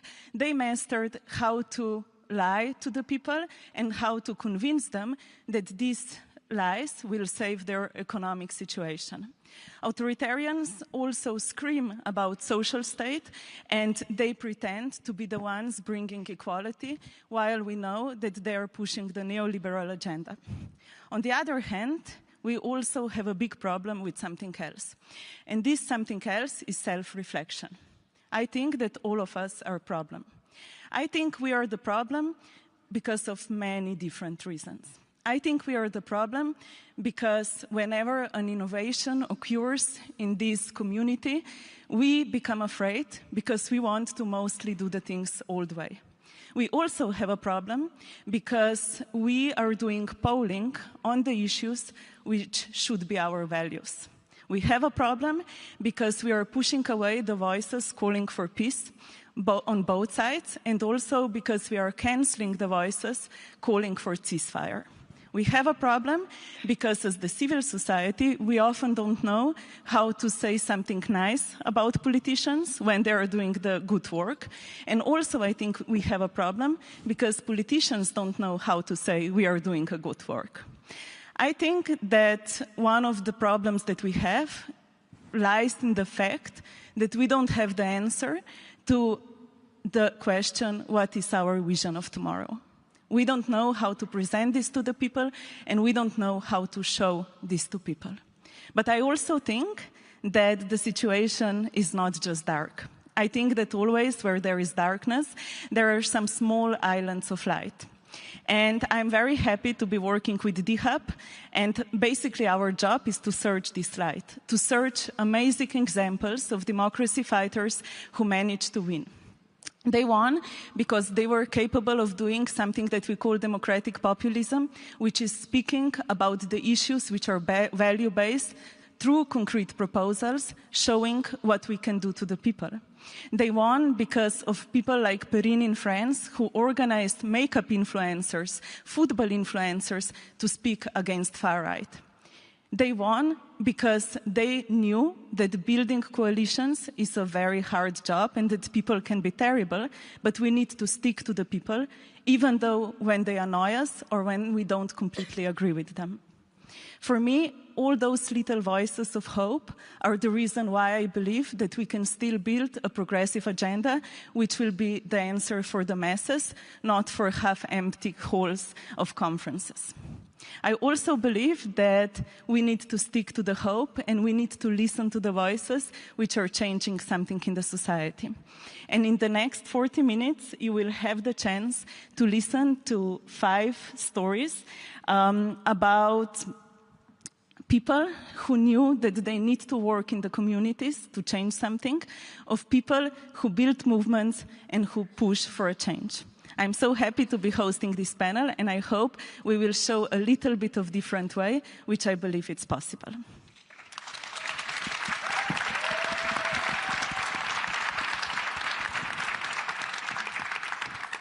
I will start with the only man on that panel, because we said let him talk first, and then we will speak. Pushparaj, the stage is yours. Thanks, Nika. I love being the token man and the token Indian on the panel. But, and I promise I'm not looking at my phone or Instagram. I'm just checking at my notes. So firstly, thank you, Nika, ICAP, Labour Together, and IPPR for organizing this. It's very good to have an honest conversation about where we are and where we're going. I want to link 3 of our stories. I'll just talk about 3 stories. And Nika, of course, you'll look at the time and stop me when I overshoot. But the 3 stories that I'll talk about, I'll also make some structural points so that I don't belabor the point later. The first, and the reason I'm doing this is because, frankly speaking, the global north didn't fall first. It was the global south. We led the way. We were the labs in which the global, the populist autocrat toolkit was perfected. So what we are doing, I mean, what you are facing today, we have been facing for the last 11 years.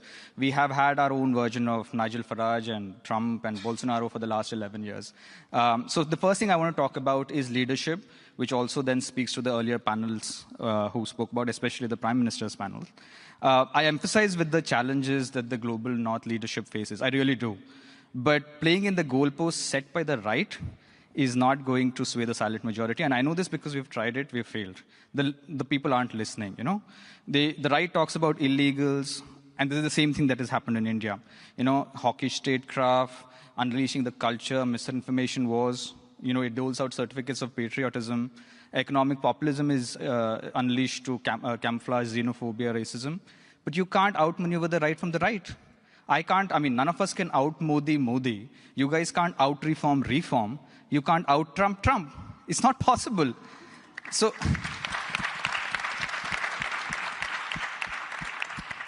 progressive politics can't be reduced to symbolic performances and bland mediocrity. You just can't. And that's what's happened today. I mean, we end up looking weak, bland at this thing. And you need to win hearts and minds of the people. And the leadership, this is why I said it, because the leadership has to stand for something it believes in, even if it's electorally difficult and costly. And I'll give you an example, which is my first example. The leader of opposition India, Rahul Gandhi, championed the caste census, which basically is a policy paradigm to deepen social justice in India. It is widely controversial because the levers of power are controlled by those who don't want this program, this policy. But he championed it.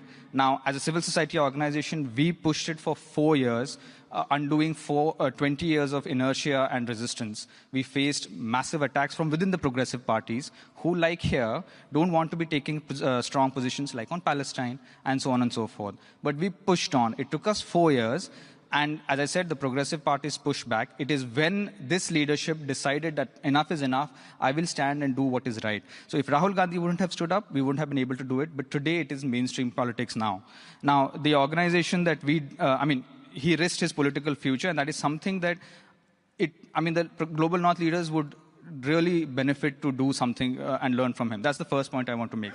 The second thing is, and I hope I'm good on time, is that progressive parties today are calcified. They're analog players in a digital world, programmatically, normatively, organizationally. On one hand, one faction swings to the extreme right, as I mentioned, trying to outpunch the right from the right, and the other faction swings to the extreme left. You're abandoning the center, and the public ain't buying it. It really doesn't listen to you.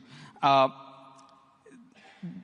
only way to disrupt the status quo is to do something which is programmatically alien to you. This is what, again, the Congress Party, the organization that we primarily support along with the other 28 India parties, did. They did a 3,000-kilometer march across India, and millions of people joined in. Now, our organization played a very small part in it because we've been working with civil society.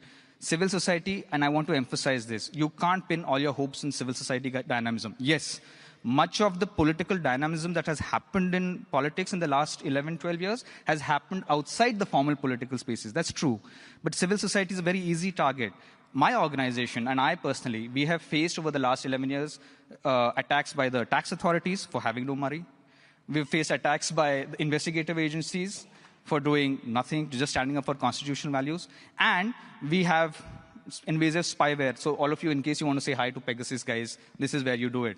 But my point is that he stood up and did something, Rahul Gandhi, who led this march, he did something very interesting. What he said is that, you know what, I can't defeat hate with hate. I'm going to stand for love.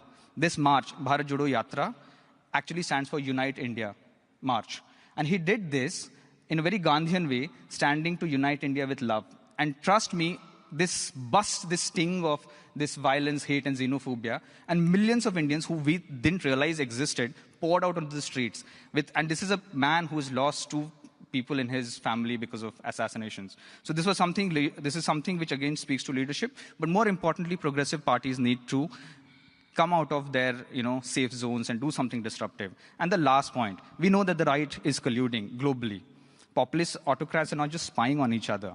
They help in funding them, they help in training them, they platform and groom younger politicos, and they share best practices. Tommy Robinson, this happened here. He was hosted by the BJP just a couple of years ago.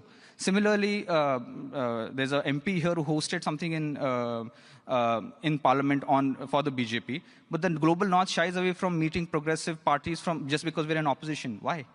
We waited 11 years to meet the Democrats, but we didn't get anywhere there. So anyways, that's a third point which I wanted to make. And sorry, I've lost this thing. Yeah, so that's why we organized the Bharat Summit, a summit in April last year, which got together 107 parties. Most of them were Global South parties. All of them sat together and decided that, boss, we really need to do something to actually programmatically and normatively support each other. This conversation needs to actually happen with those people. 107 parties with the likes of Marcus is here from Progressive Alliance. They have been doing this. And now we have decided, again, this is a purely Global South initiative. We would like the Global North to be here. With the likes of Dr. Maria Jao, Salil Shetty, and Salman Khurshid and others, they have decided to launch this annually so that we are able to have these conversations and support each other. Now, Salil told me, and this is the last thing I'll say, then I'll stop. I'm hoping perfectly well on time.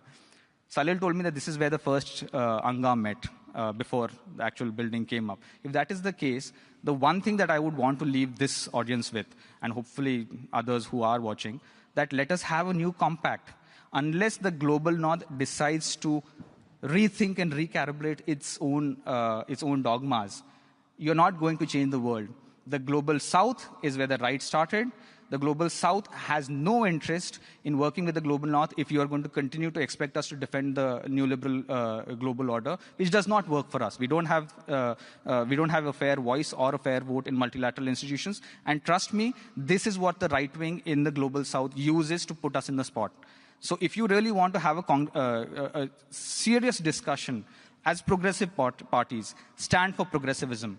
Don't pay lip service to progressivism and do it and just defend progressivism in your own countries where it's convenient. You need to do it for us, and we need to do it for you. I agree that we also have an equal responsibility. Thanks, Nika. Thank you. So, to sum up, you cannot out-Trump Trump. You need to stick with progressive values, and you need to walk a lot and spread love. Something like this. Okay, we are going to Mutoni, our next speaker. Okay.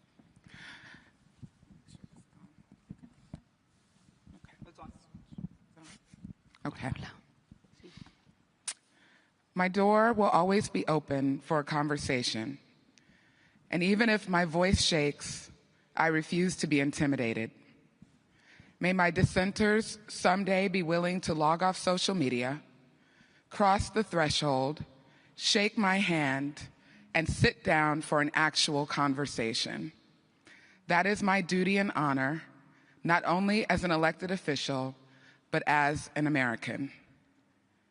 These are the words of Colorado State Senator Julie Gonzalez in an op-ed that she wrote the day after the assassination of one of her American colleagues, Minnesota State Senator Melissa Horstman. I am Muthoni Wambui-Krall. I'm the Executive Director of the Women's Democracy Lab in the United States. It is my honor to represent a nonpartisan group of badass women who are serving on the front lines of democracy every day, including the day after Donald Trump got elected president. Do you know what they did? They went back to work. They went back to work as mayors.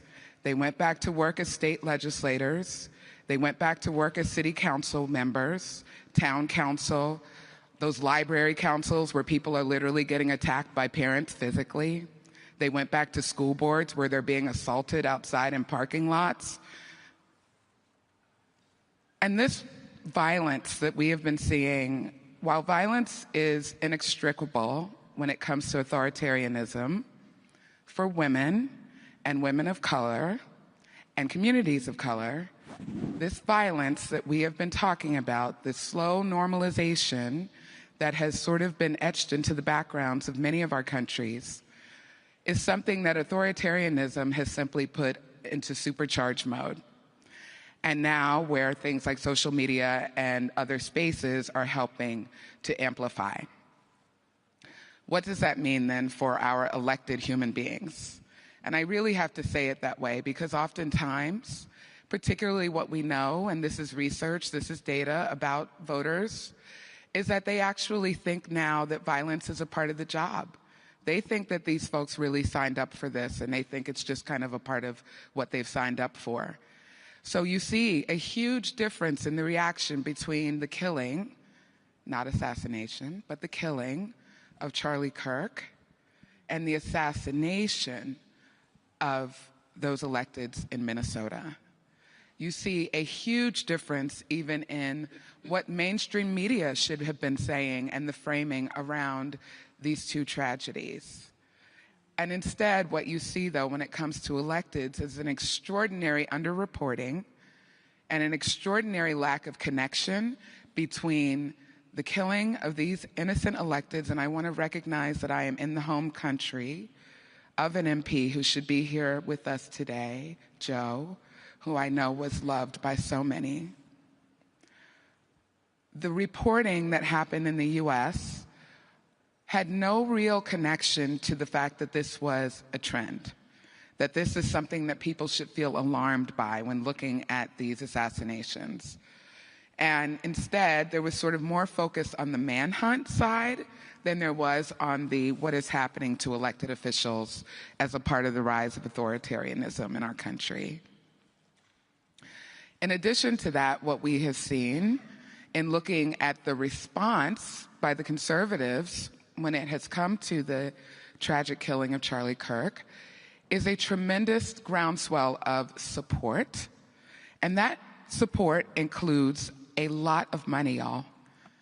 There are millions of dollars pouring into Turning Point USA, the conservative movement that he built.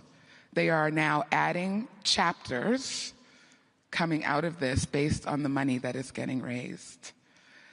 I can't say that in reaction to the assassination of our elected officials, we have seen that same resource investment in ensuring the safety, the security, and the protection, but also the storytelling around our elected officials and the rise of violence and political violence that comes with authoritarianism.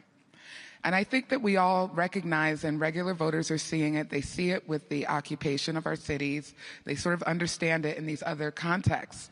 It is missing when it is coming to electeds. And so what Women's Democracy Lab is doing for our elected state and local women, in particular where the resources are often the least, is really standing up a whole new rapid response, urgent campaign around this trend. And what we are hoping to do is raise the resources, as in money, attention, and action, when it comes to not just surveying, feeling brokenhearted and devastated, but empowering our movement to do something about this. Empowering us to stand up real rapid response that is going to help tell the story of what is happening and not allowing for this violence to get lost in the other violence. And it actually is important that we are shining very clear lights on each piece of this problem that we have. So that is my story, and I'm going to stop here. Thank you so much.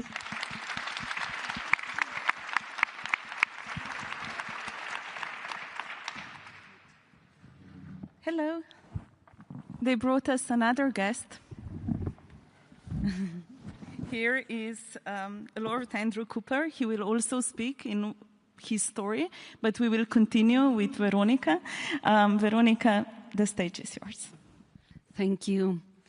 And maybe I will start with a story interesting. Have you ever heard dead voting?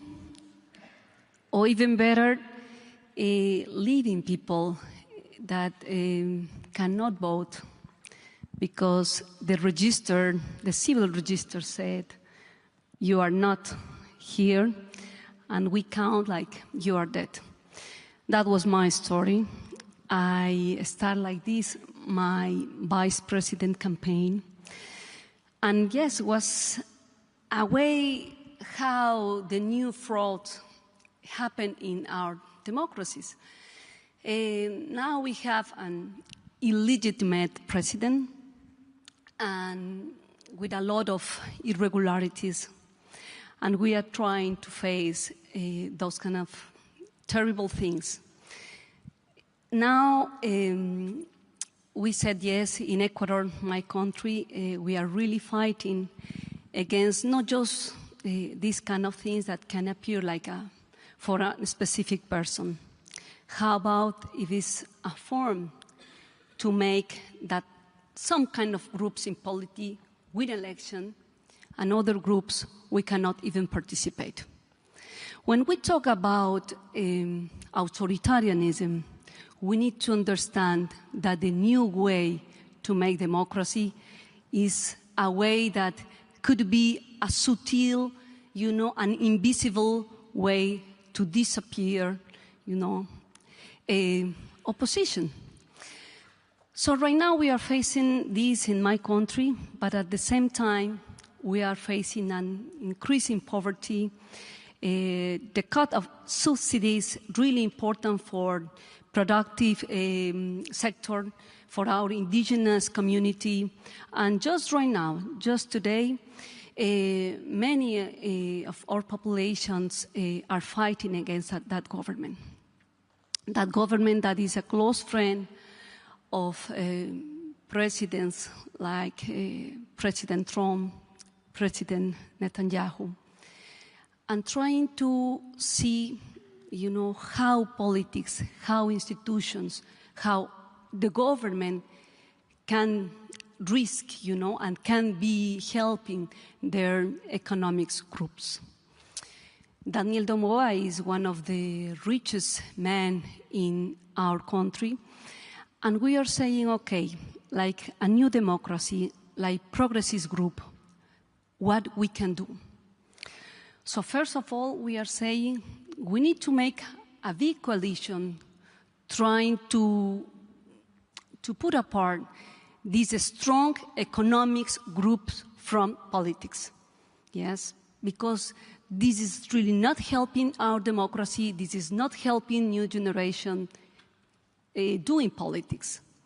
But at the same time, close to this authoritarian way to see politics is an authoritarian to see how to develop our economies.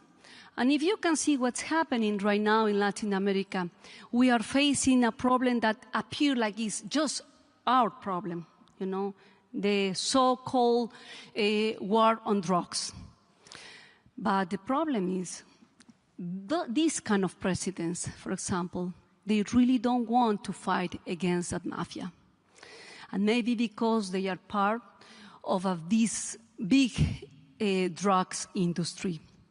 So we, like progressives, like left-centrist forces, we really are trying to make a point. Big alliances against what is going on in our economies if we are just, countries that help the development of this neoliberal system, but under this drugs economy. So we were trying to talk, with some leaders in Europe and even United States and say, we need to start to talk this problem like a big, alliance problem too, world problem too, because there are some consumers countries, most of them in Europe and United States, that right now are doing almost nothing, to really fight against with this problem that is killing many of all young generation. So this is a big problem for us, but at the same time we say in order to fix that problem that right now are making more violence, more poverty, not just in Ecuador, in Colombia, in Mexico, in many countries in Latin America, we need to understand that maybe for Latin America is a time to make a big alliance too. Maybe thinking about the experience, in Europe. And this is one of the way, like progressive forces from left, for center, we are really trying to make a voice. Of course, you hear about, the Global South, and that could be an interesting way how to understand a region that, of course, we are facing, authoritarianism, but this authoritarianism is close to an economic system that really is struggling, our economies, our productive systems too.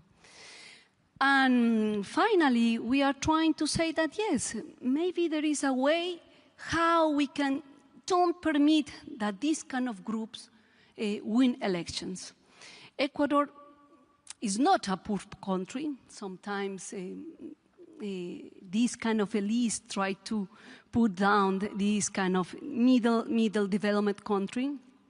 We face an interesting years with a local industry development, but right now, with this kind of leaderships, with this kind of elite, that they don't care about our people, they don't care about our industry, we need to say, okay, there is a new way to think, our economy too.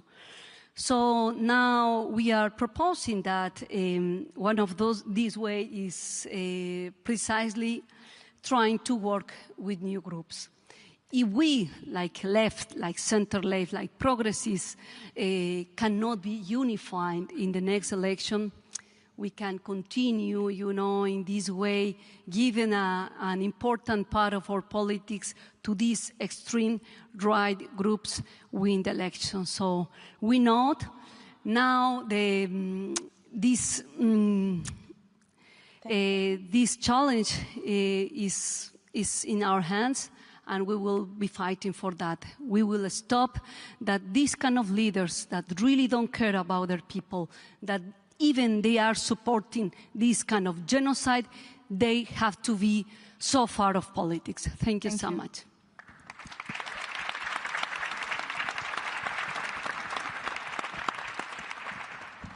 Hannah, you are next. Me? Yeah. Oh, Hannah? Oh. Yeah, you are last. I'm lost. Yeah. No, second last now. Yeah. Okay, thank you.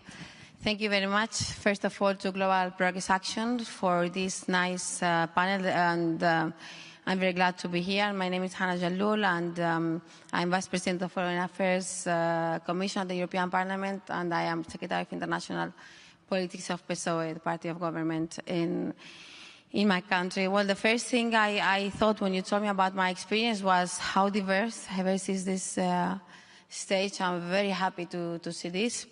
I myself, I'm half Spanish, half Lebanese, and this have conditioned my personal life for many of my life experiences. And I might say that, and I'm very proud that I am, the first Lebanese origin woman that get this post in my party, because my president, Pedro Sanchez, supported me for that. And this is something that I will always have in my mind, and I always say. So I think that this is very important to give an example to the women that comes behind us. We might be the first one, even if it's sad, but we are opening the doors for the ones to come. So this is why I always tell to my daughter, and I'm happy for that. So diversity is the first way to break stereotypes. We live in a world full of stereotypes, and you realize this also when you are part of both worlds. So you are European, and you see many things that are not connected with this global south, because this part of the world does not have any idea of this other part of the world, but they have the right to judge or talk about general politics when they have never been in the other side of the world. You see this when you go there, when you go to your colleagues, or when your colleagues, are voting in many of the commissions, a lot of issues that are related to other countries, but they have never been there. Or when you go with your colleagues to this part of the world and say, oh, you're so progressive. You're very much developed. And you say, pero how is that even possible? These things happen.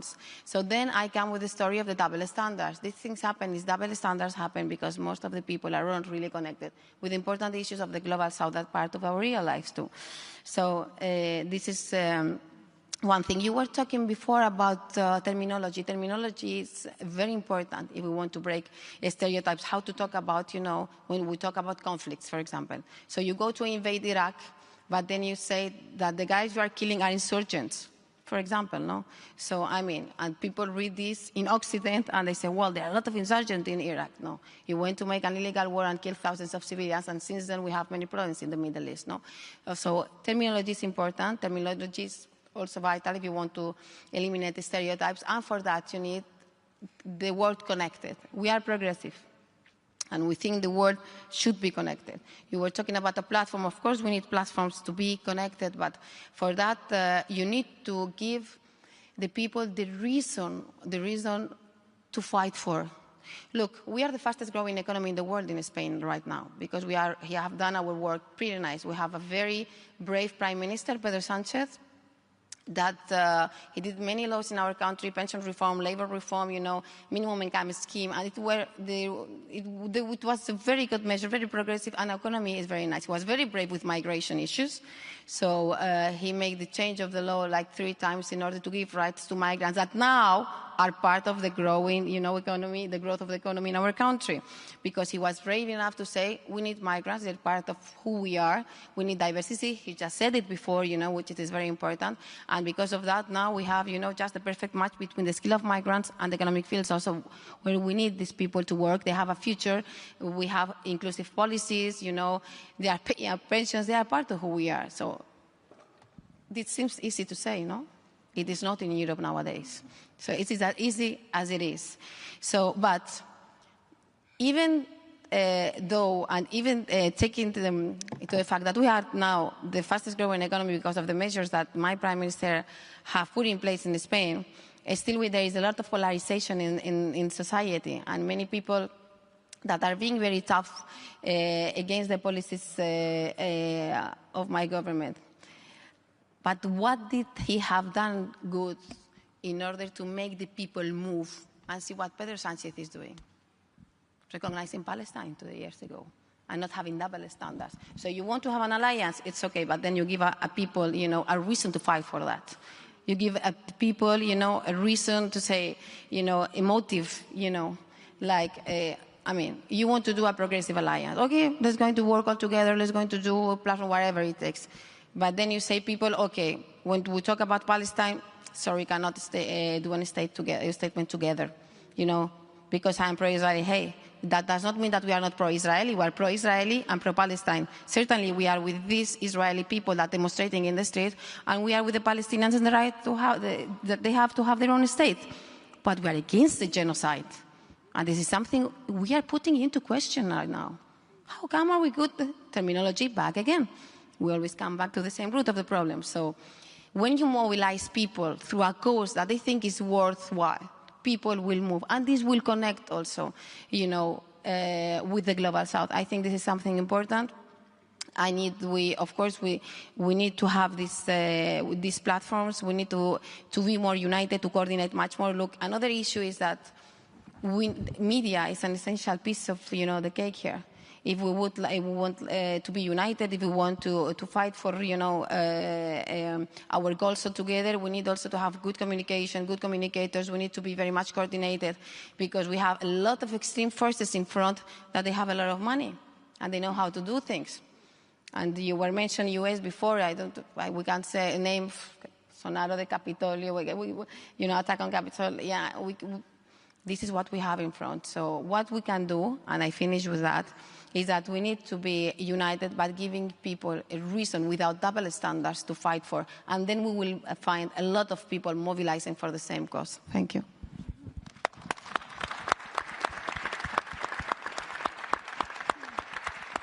I will go now to you, Andrew, to your story. So happy that you came.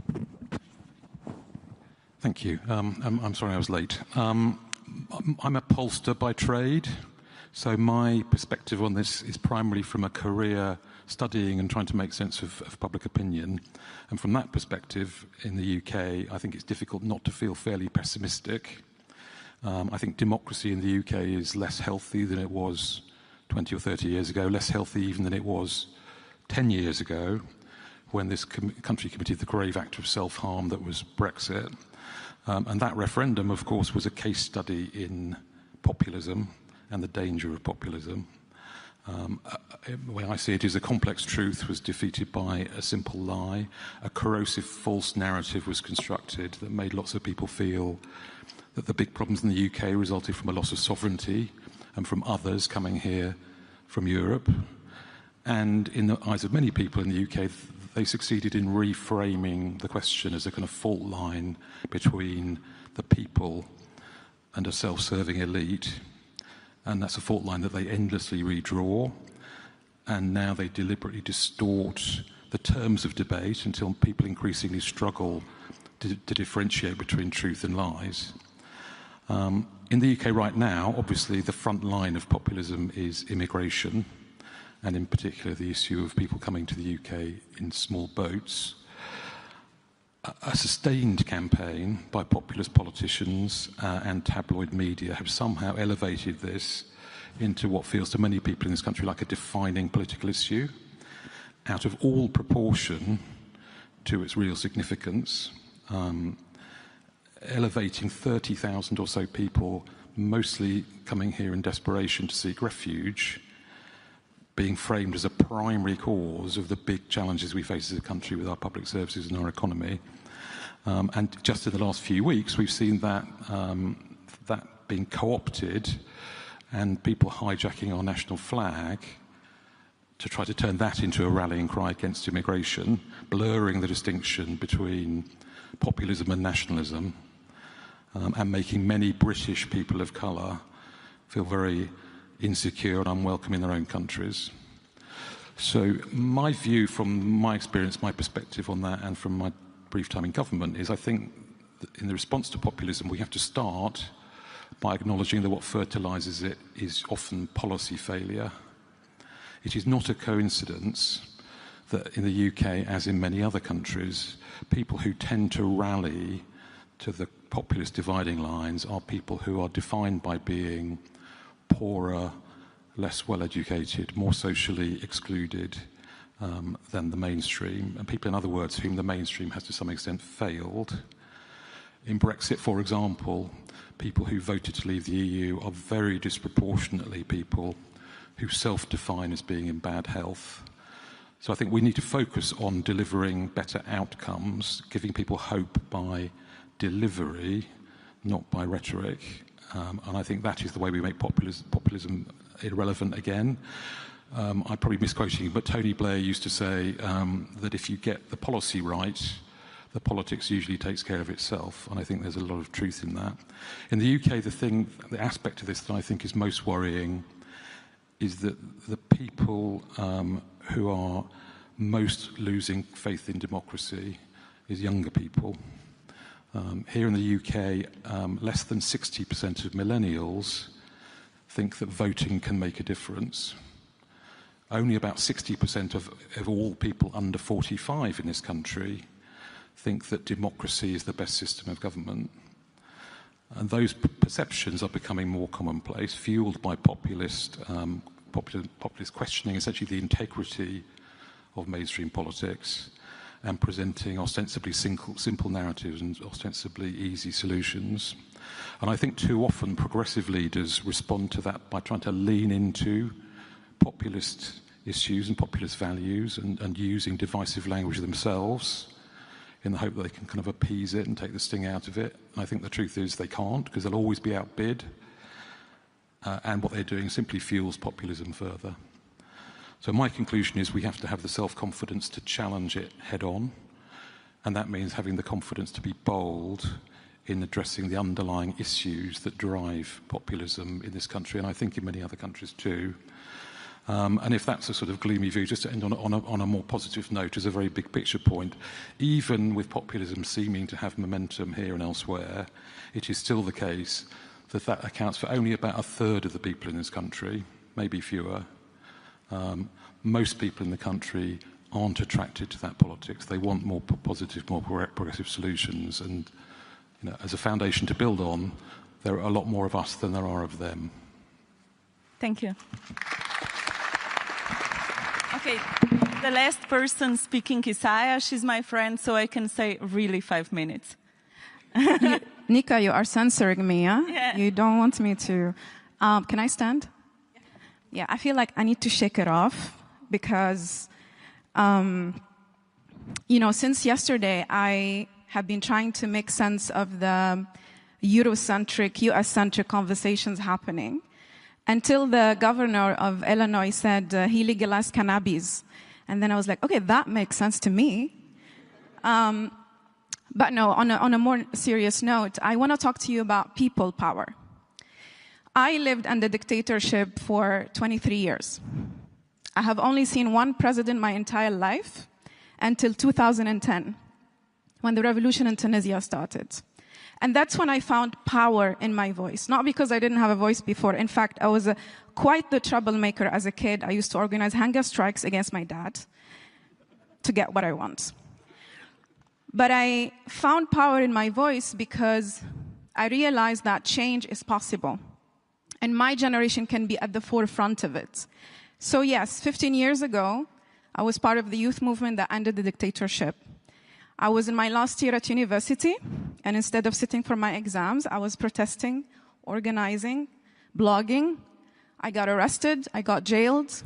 I went on to support other youth movements in Africa. I was blacklisted from those countries. So when people ask me today, was it all worth it? The answer is yes. Change is worth it. Because if you're going to lose your voice because you're scared that change might make it worse, it's going to get worse anyway, guys. Change is worth it and is possible because it does give hope to people, and it's also about the agency of giving people power to hold politicians accountable. So, if I look to youth movements in Africa, there are two waves. From 2010 to 2020, it's the millennials, us. From 2020 ongoing, it's the Gen Z. And the Gen Z in Africa, they have a different fight. It's not about democracy versus dictatorship anymore. It's about governance, and it's about global and anti-colonial issues. So the Gen Z in Kenya, they have been protesting for the past year an IMF-backed financial bill. The Gen Z in West Africa, they're protesting the CFA colonial currency, and so on. So what can we learn from this moment? 3 things, I think. One is people power. I heard a lot in these 2 days, people mentioning the example of Mamdani in relation to his message to the voter, but no one is talking about the 50,000 volunteers he mobilized. We're too hanged up on the voter behavior, and we're not going back to basics, to the grassroots and organizing, because when institutions are weak, it's movements, it's citizens, and it's coalition that hold power. The second thing, I think democracy needs to deliver dignity. And we know that the hard way in Tunisia. Our revolution slogan was شغل حرية كرامة وطنية, jobs, freedom, dignity. Your voter concern, the number one for rich countries, is the cost of living. Our voter concern, number one, is jobs with dignity. The 12 million young people that enter the workforce every year in Africa. My brother, Adam, in 2013, was radicalized by Daesh. He was newly graduate engineer. He had capacity, he had access, but he didn't have opportunity. And access to capacity without access to opportunity is access to frustration. Then we act surprised when young people rise up, when they leave their countries to come here, when they are struggling between armed groups and drugs and dying in the Mediterranean Sea. I mean, what other choice we're giving them? So we have to deliver dignity. Dignity also means reducing inequality. We need to deal with the extreme wealthy. The extreme wealthy is buying elections, is buying media narratives, is buying impunity from justice. I mean, in the US, the extreme wealthy spend 2.6 billion on putting Trump back to the White House. Extreme wealth is rigging democracy, and it affects us because it's widening our inequality. 3, and finally, there is a crisis of leadership, but there is also a crisis of representation and leadership, especially for women and young people. The average age of African leaders, who keep extending retirement age, is 64. And the average age of the population is 20. It's a whole generation locked out of power. The old guards are patriarchal towards women, and they are hostile towards young people. So we need intergenerational co-leadership. The far right is pouring billions into undermining democracy everywhere in the world. Why is it so hard to invest in leaders who defend it? I mean, I'll give you a small example. I organized a conference in Freetown, Sierra Leone, just this July. I brought together 100 women, progressive women leaders from all generations, from 35 African countries, to counter another conference which happening 2 days before, that is strengthening family values. It was an anti-abortion, anti-reproductive health conference, which was, by the way, organized by far right in the US. So I reached out to our family of progressive actors for democracy in the rich countries, and no one wanted to fund this event. Until today, we are in deficit to vendors and venues. Why? Because we are defending democracy in debt. We are defending democracy in scarcity. And yet, we put our bodies on the line for it. But if this continues, we will lose trust in the global progressive movement for democracy until you put your money where your mouth is.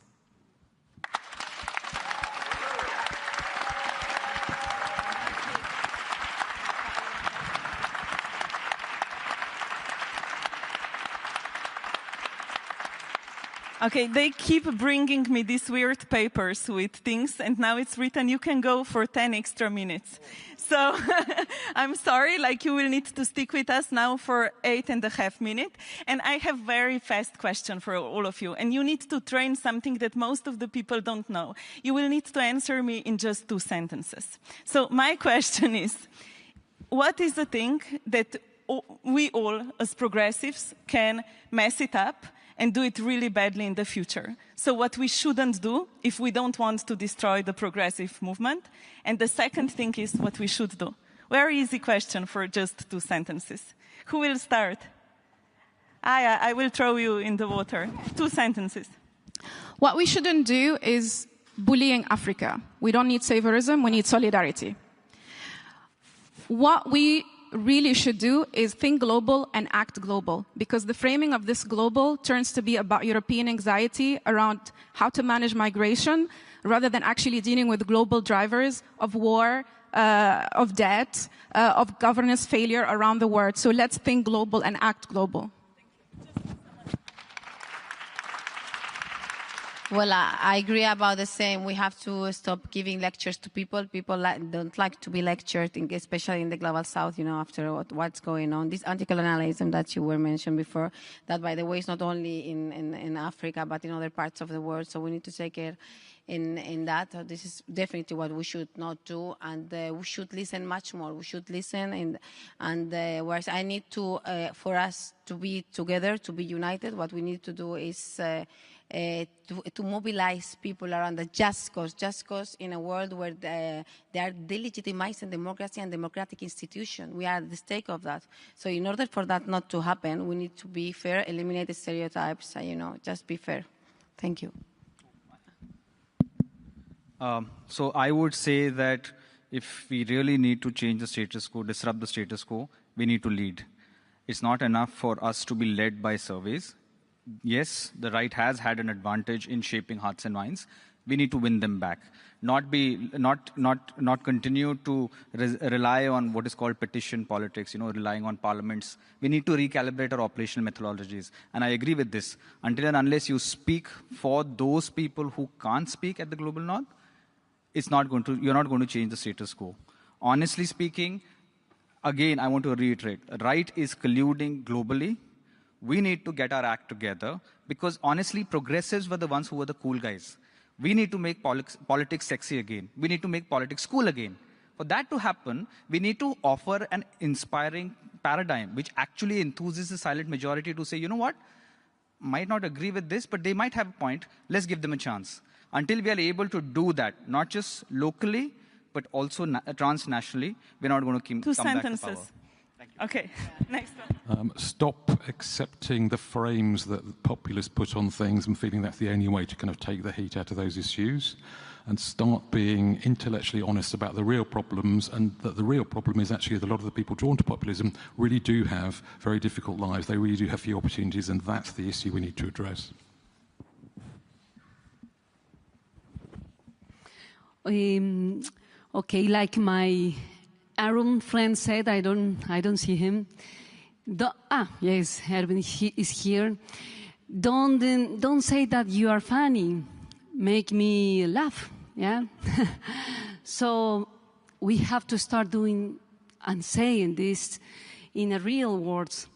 Maybe we are talking too much about, democracy, and it's good. We have to defend our democracy. But first than our democracy, there is humanity and lives. And we need to start, fighting for the lives. Not for lives from some countries and not from another country. So if we want to maintain unified, our flags, our progressive, our left, first we need to stop that genocide, and we need to say, free Palestine. Thank you.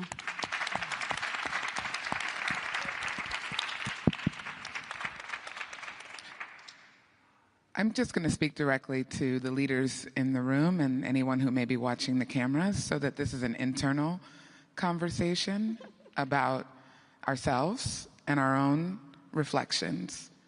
What are you doing that is different from the last time around?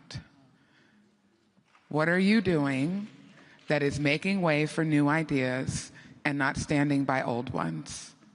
What are you doing to not have to defend mistakes? We make them.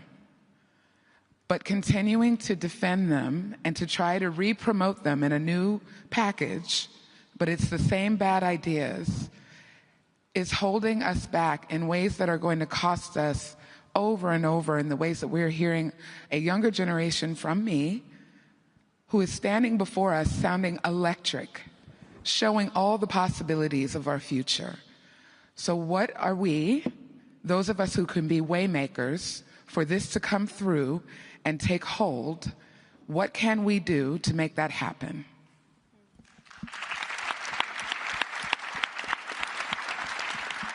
So I will conclude in a way that I started. Guys, we have a problem. We have a problem with authoritarian regime, but we have even a bigger problem with ourselves. We are closing each other into small bubbles. We are not opening up. We are not delivering. We often shut down critical voices who are calling for peace, who are calling for ceasefire.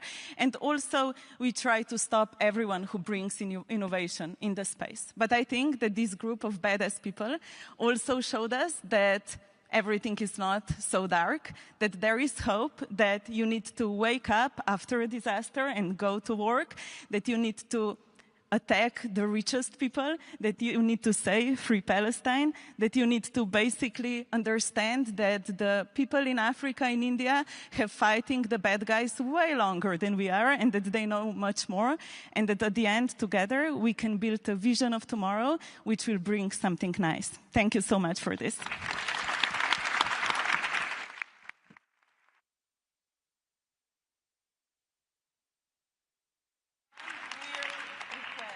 Pushparaj came to me before the panel and he said, Nika, you Europeans never do a selfie after a panel. Can we do it? And I feel very awkward saying this, but just for him, can we just do a selfie? Like, you want to do it with all of them? Yeah?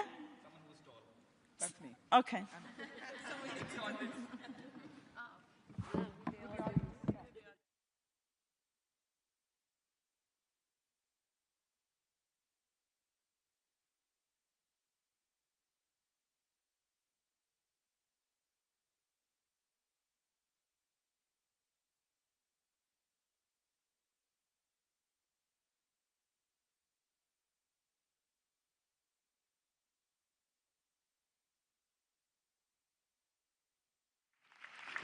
That was such an enlightening panel discussion. Thank you so much to everyone involved. We're just going to quickly reset the stage and then shortly invite our next guests back on.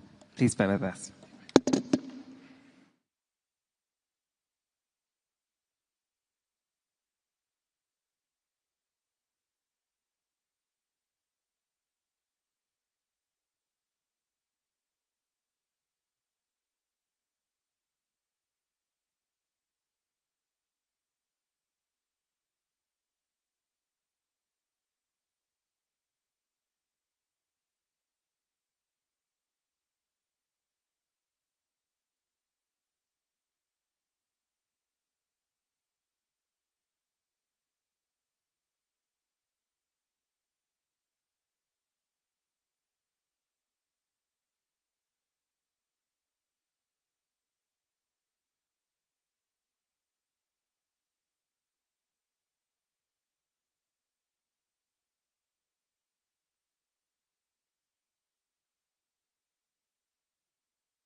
So, we've got another exciting panel for you, The Path to Patriotism. Just going to look at rebuilding trust and identity in democracy. So please welcome Anna Sarwar, the leader of the Scottish Labour Party, Stefan Löfven, the former Prime Minister of Sweden and President of European Socialists, Raphael Glucksmann, Pedro Abramove, and Charlene Brumskine, with Patrick Gaspard moderating.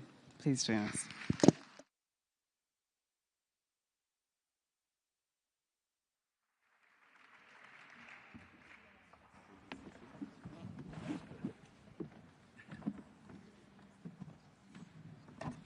Good afternoon, friends.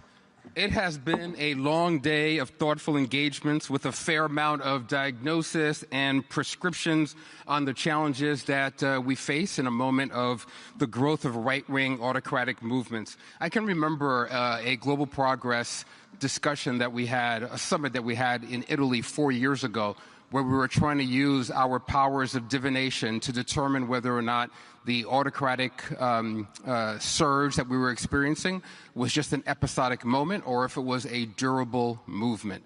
There is no doubt at this point, as a consequence of the force of personalities, cataclysmic economic upheaval, and the reality of the algorithmic governance of our lives, that their moment has become a movement, and I'd argue that their movement has a vitality that is stronger than the vitality in ours, because it is grounded in culture and a set of values that ladder up to a clear set of national narratives. In truth, we seem to have ceded the notion of love of nation over to the yahoos. In the opening panel this morning, Prime Minister Carney stated that, quote, nostalgia is not a strategy. But is he right? Isn't nostalgia a very clear strategy? Perhaps it isn't for us, but a nostalgic yearning for a yesteryear where apparently all the women were strong and all the men were good-looking seems to have been the clearest point of narrative strategy from Budapest straight through Washington, D.C. I want to explore this within the context of the work of cultural narrative building in the project of the center-left, with an overwhelming question about what it looks like to rebuild trust in the efficacy of our governance, not based solely on delivery, which we've heard a lot about today, but on a sense of shared destiny. Now, with the phenomenal cadre that we have on stage, no one at all is going to accuse us of a lack of ambition when you see just how high we're going to aim. We're going to, deal with these questions, and we're going to do so as I think about what was posited by the Prime Minister of Iceland a little while ago when she said that if you want to deal with the polarization on the right, don't increase the polarization on the left. But even as we work to not increase polarization, there's some work that we've got to do to anchor in a sense of clear identity, but broad national identity. So I'm going to open panelists with a question for all of you. I will, of course, start to my left, and I'm going to ask you, Charlene, first, and then everyone else, I want you to take it up in order, ending at the very end of the line. So here's the opening question. Progressives often find ourselves on the losing side of polling or indicators of trust, even when we deliver on campaign promises. Let's take this conversation beyond getting credit in an election and consider what role delivery and reform have to play in creating a clear pipeline of trust that can lead to a durable center-left narrative. Where do we start? How do we center both hearts and minds in this work and better connect pocketbooks to those aspirations? Thank you. Hopefully you can hear me. I'm Charlene Brumskine. I am from Liberia, West Africa. I want to first thank the Global Progress Action Summit and all of my co-panelists and Patrick here for the opportunity to bring leaders together to discuss these very critical issues. I must say that where I come from, it's almost a privilege to discuss what we're discussing.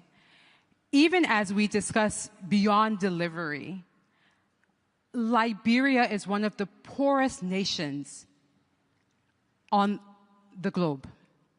When we talk about issues of housing and job creation and these ideological, theories that have been tossed around today, we don't know what the global South is, what the global North is. We don't use those terms. We don't use the terminology left and right and progressivism. We're trying to figure out how a 14-year-old child who is going to deliver in a village with no hospital, no midwife, how she is going to ensure, how we are going to ensure that she's not one of the numbers of women who die in childbirth.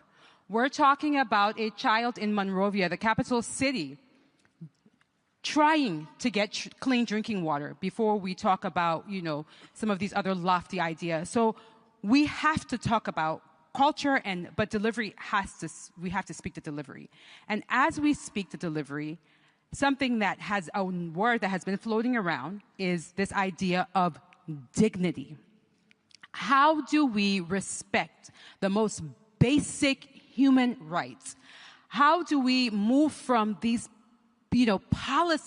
lofty policy ideas, which are absolutely necessary, policy over politics, but outside of this room, and make sure that we are speaking to, as the Prime Minister of Iceland said earlier, the average human and to their hearts and their minds. They don't know what's happening here. But what they do know is that they need to ensure that there's electricity tomorrow. So quickly about national identity and culture, we are known as the country of Charles Taylor, the country of civil war, the country of Ebola, and then the only good thing we're known of is that we had the first woman, democratically elected female leader in Africa. So Liberia is also grappling with its own cultural identity. Who are we? How do we trust that our leaders actually care about our basic needs? So cultural identity means nothing if basic needs aren't met.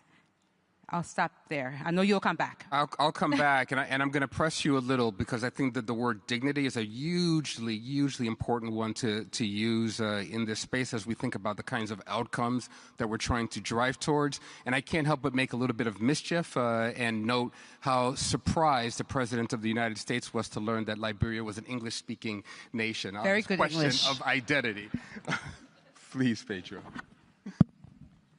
Good afternoon, everyone. Such a pleasure to be here, especially in this amazing panel and with my friend Patrick moderating. I think one of and I take definitely your provocation on deliverism, right? The idea that what was missing for progressives was to deliver. Because the response to that, of course, is to establish a kind of technocratic mindset that was just think what exactly, right, are the specific things that we need to deliver and try to organize politics after that.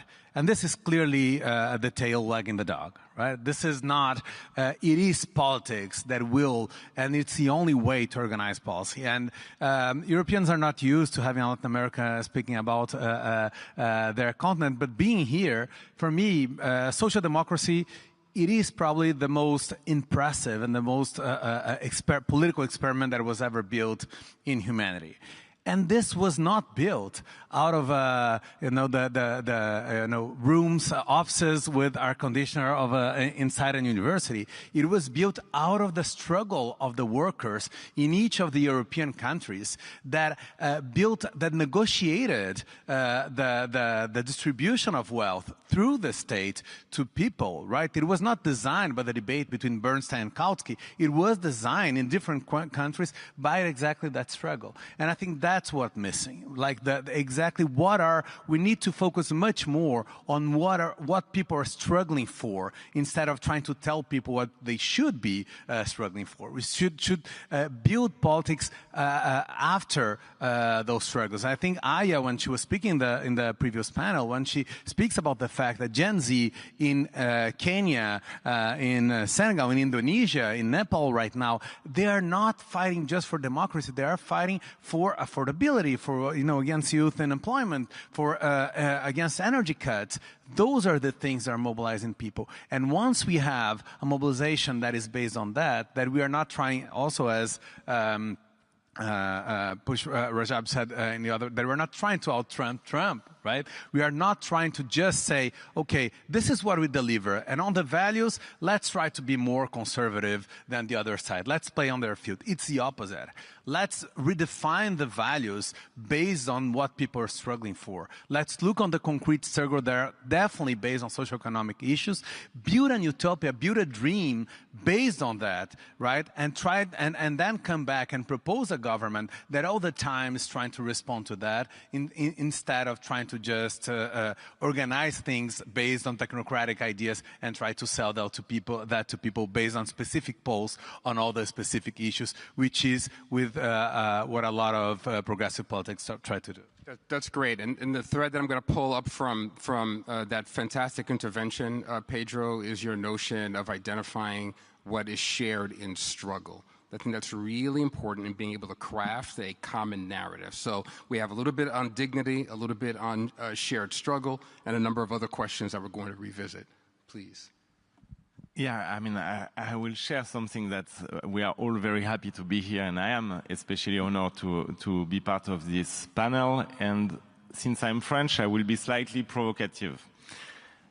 I'm not sure I agree. And it's good, because then we will have a discussion. You know, I was listening to some of the panels, and I was thinking, so basically now you have a deep wave of cultural warfare everywhere in Western democracies, everywhere. And guys come to us and they tell us, you know, I think my civilization will disappear and my nation will cease to exist. And we have very sophisticated response on concrete issues. We will raise taxes by 2% for the upper middle class, while diminishing by 8% for the underdogs from this region. I mean, I don't think it will work. You have hundreds of thousands of people who really believe that we don't care about the future of our nation because we are progressive, globalist, everything, yes? And we respond to this anxiety, to this thirst for a meaning for their nation with sophisticated technocratic questions and response on delivery. They don't give a damn whether we delivered on promise to do this or that or this or how many percentage. No. They really now are speaking about what it means to be British, what it means to be French, what it means to be American, and we have to give a response at the level of the question. So that's why I was very happy to listen to the Prime Minister Starmer in his opening speech speaking about patriotic renewal. Why? Because that's not their flag. We can take this flag and we can speak about it. And our conception of what identity means, of what nation means, it's greater than theirs.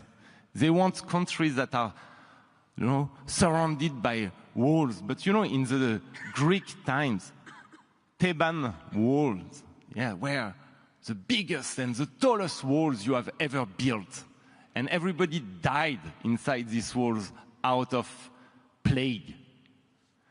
And you have another way of speaking about identity, about nation. But this other way, I mean, are we at the level that's required from us when we speak about what it means to be British, or what it means to be French, or what it means to be European, or what it means to be American?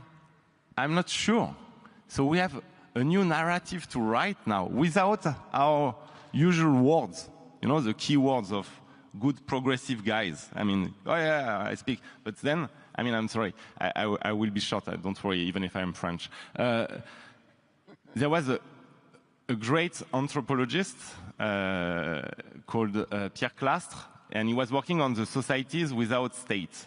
And usually people were saying, oh, that's, you know, really barbarian societies, they don't have statehood. And they were called society without state. And he said, no, it's society built against statehood. And he was studying the Amazonian communities and the institution, especially of shamans. And the shamans, they were there to exorcise the emergence of kings. They didn't want kings. They didn't want vertical power. So they had shamans. And the shamans, they were put in the middle of the village, and they were speaking a language that nobody in the village understood. And people were crossing the village, and they were seeing the shamans, and they were making fun of the shamans, and they were insulting the shamans, and they were not caring at all about the shaman, and therefore they didn't need a king. It was ridiculous. I'm a French Republican, but I was not speaking about the monarchy or anything, don't worry. And we progressive, if we keep our language this way, we will look like the shamans of Pierre Clastre, with our own language, our own discussion, and then people out will be totally, fascinated by us, but not listening to us. So we need to respond to their question. That's the first thing. When they are saying, our civilization is in crisis, our country will disappear, we will have to say, no, and this is what we offer as a narrative for what it means to belong to this nation. And that's why I think the speech of the Prime Minister this morning was very good. Sorry. Raphael, before we go to Stefan, I have to say that you're French and I'm Haitian, which means that we take your cooking and we add some spice to it. So I'll take your provocation and go a step further. And I agree with much of what Pedro had to say, but we all know that the political graveyard is littered with politicians who had the 20-point plan and a history of accomplishments. But Pedro did say that we have to be caught listening. And I'd lift up the example. During the presidential elections in America last year, you heard Donald Trump and his vice president going on about Haitians eating cats and dogs in Springfield, Ohio, and we thought, who could believe such a thing? But if you know anything about Springfield, Ohio, you know that the population there declined by 20% in a 15-year period, and you had a rapidly aging white population that just then saw migrants come in at the invitation of the Republican governor to help stabilize the economy, and their response was they didn't want the stability. Instead, they were feeling like an existential threat to their identity, and we were not speaking to that. We had our 10-point plan, and they could not hear our 10-point plan. So I agree with you on their sense of existentialism and how to stick a nationalist narrative to it that is center-left. Stefan? Thank you, and good afternoon, everybody. First, I think that we deliver matters, absolutely. Saying anything else would be crazy. So deliver matters, but sometimes we don't talk about what we have delivered. So we keep reforming societies and we move on and we move on. We're more ambition, but very rarely do we stand still and ask, okay, where did we came from? Where did we come from?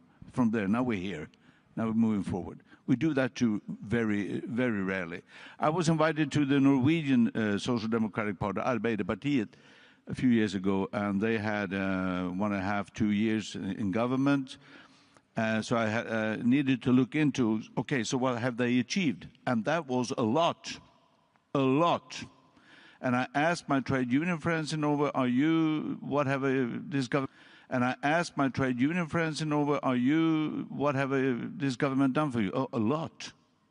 Okay, do you talk about it? Do you brag? We need to brag a little more. That's not about saying that we are perfect, but we also have to understand that this environment now that we're working is totally different than just 20 years ago. I mean, with the social media and all that. It's totally different. So when we are talking pensions, jobs, housing, health, schools, all that matters for people in the daily life, but that's not the issue that's on top of the agenda. On top of the agenda is migration and crime. So we have to learn to address that, just to say we need to hear your questions. What's your questions? So we need to address that, as Magdalena Andersson also said here earlier today. So we need to address that to be able to also have a discussion the issues that are our home turf. Lastly, message and narrative was mentioned here. What these right-wing extremists have managed to do is to bypass, it's not logic thinking for many of the followers of the right wing. It's not logic thinking, it's something else. It's fear, it's anxiety, so it's a feeling more. And these far right have managed to use that feeling so that they connect to these people. So what we need to do, I think, is to combine the political, what we still need to do, all the reforms, but also think of, okay, how can we also attract people's more gut feeling or heart feeling? But can I get you to be a little bit more granular? You've now been dealing for a number of years now with this question of migration in your politics. We know that this is an age of anxiety, but as you said, people are responding from a place of feeling. Guess what, folks? We should appreciate that because of the way we communicate with one another now, we are going to be living in a century of feelings. That's it. This is the only way that politics works now. So given the experience that you've had of having to hold a political enterprise together in the face of the feelings that people have about migration, are there some examples that you might pull up for us that are specific around how you've tried to build a new narrative that's not nativist, that pushes in from the perspective of the center left, but meets people where they're at on this issue? Yeah, we need to meet the way we always met them. It's not where you are from, the color of your skin, or what you believe in or do not believe in. We need to get back to the left-right discussion, and that we have so much in common with people from other countries. I think we acted too slow as labor movement when globalization really took off, because with new technology came first the possibilities for enterprises to move their production all over the globe. And we saw that happen from Western Europe to Eastern Europe, then from Eastern Europe to east of Eastern Europe, and so on. But it also made it possible to move capital in such a way that the national grip on the national financial situation, we lost it. But the question is, did we move with democracy into the European level, the global level? Today we are actually discussing, or United Nations and OECD are now discussing, how can we cooperate on taxation globally? Because we know we have a lot of huge companies that they pay 0.5% in tax or 1% in tax. And then we can say we can't afford what we want to do on the global level. Yes, we can. It's not financial resources we need to take that fight as well, because that's a left-right, and it's obvious that we can do so much, but we haven't been there yet. But that's one of I think, our most important issues now, to prove also, yes, we can afford. The 5 richest people in the world owns $1 trillion together. 1,000 billion US, the 5 richest. And the total assets, financial assets around the world is somewhat 450 trillion US. So don't tell me that we can't afford. We can afford. What's a few trillion between friends? Excuse me? What's a few trillion between friends?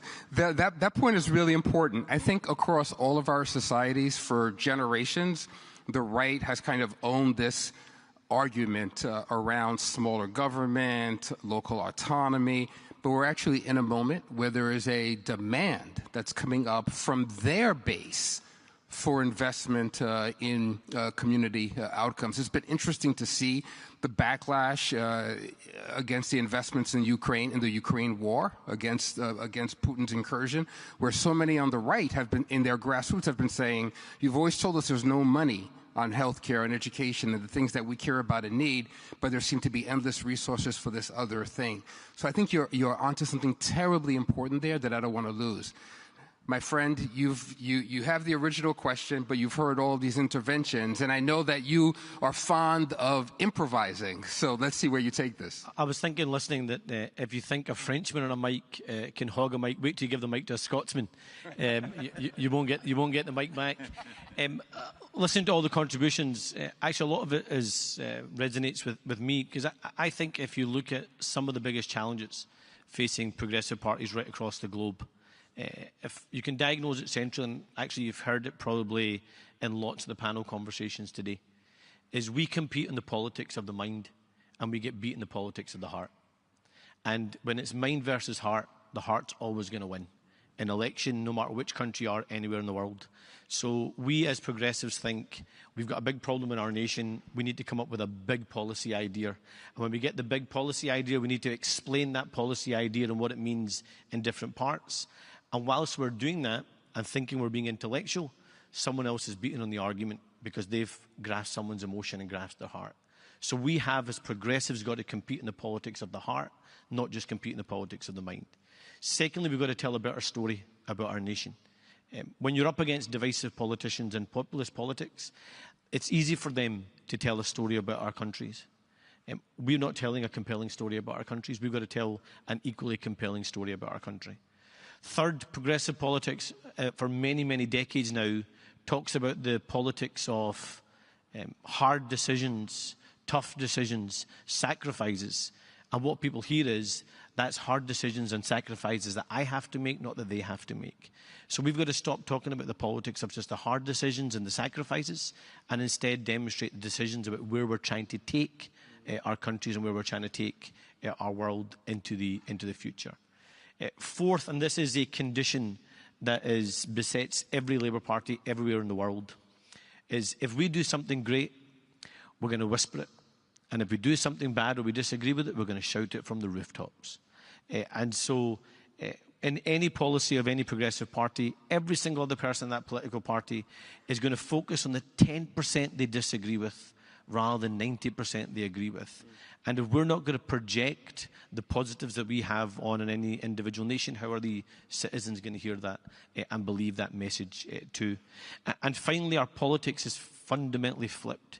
We now live in a political age of vibes rather than of day-to-day political grids or systems that we normally operate in.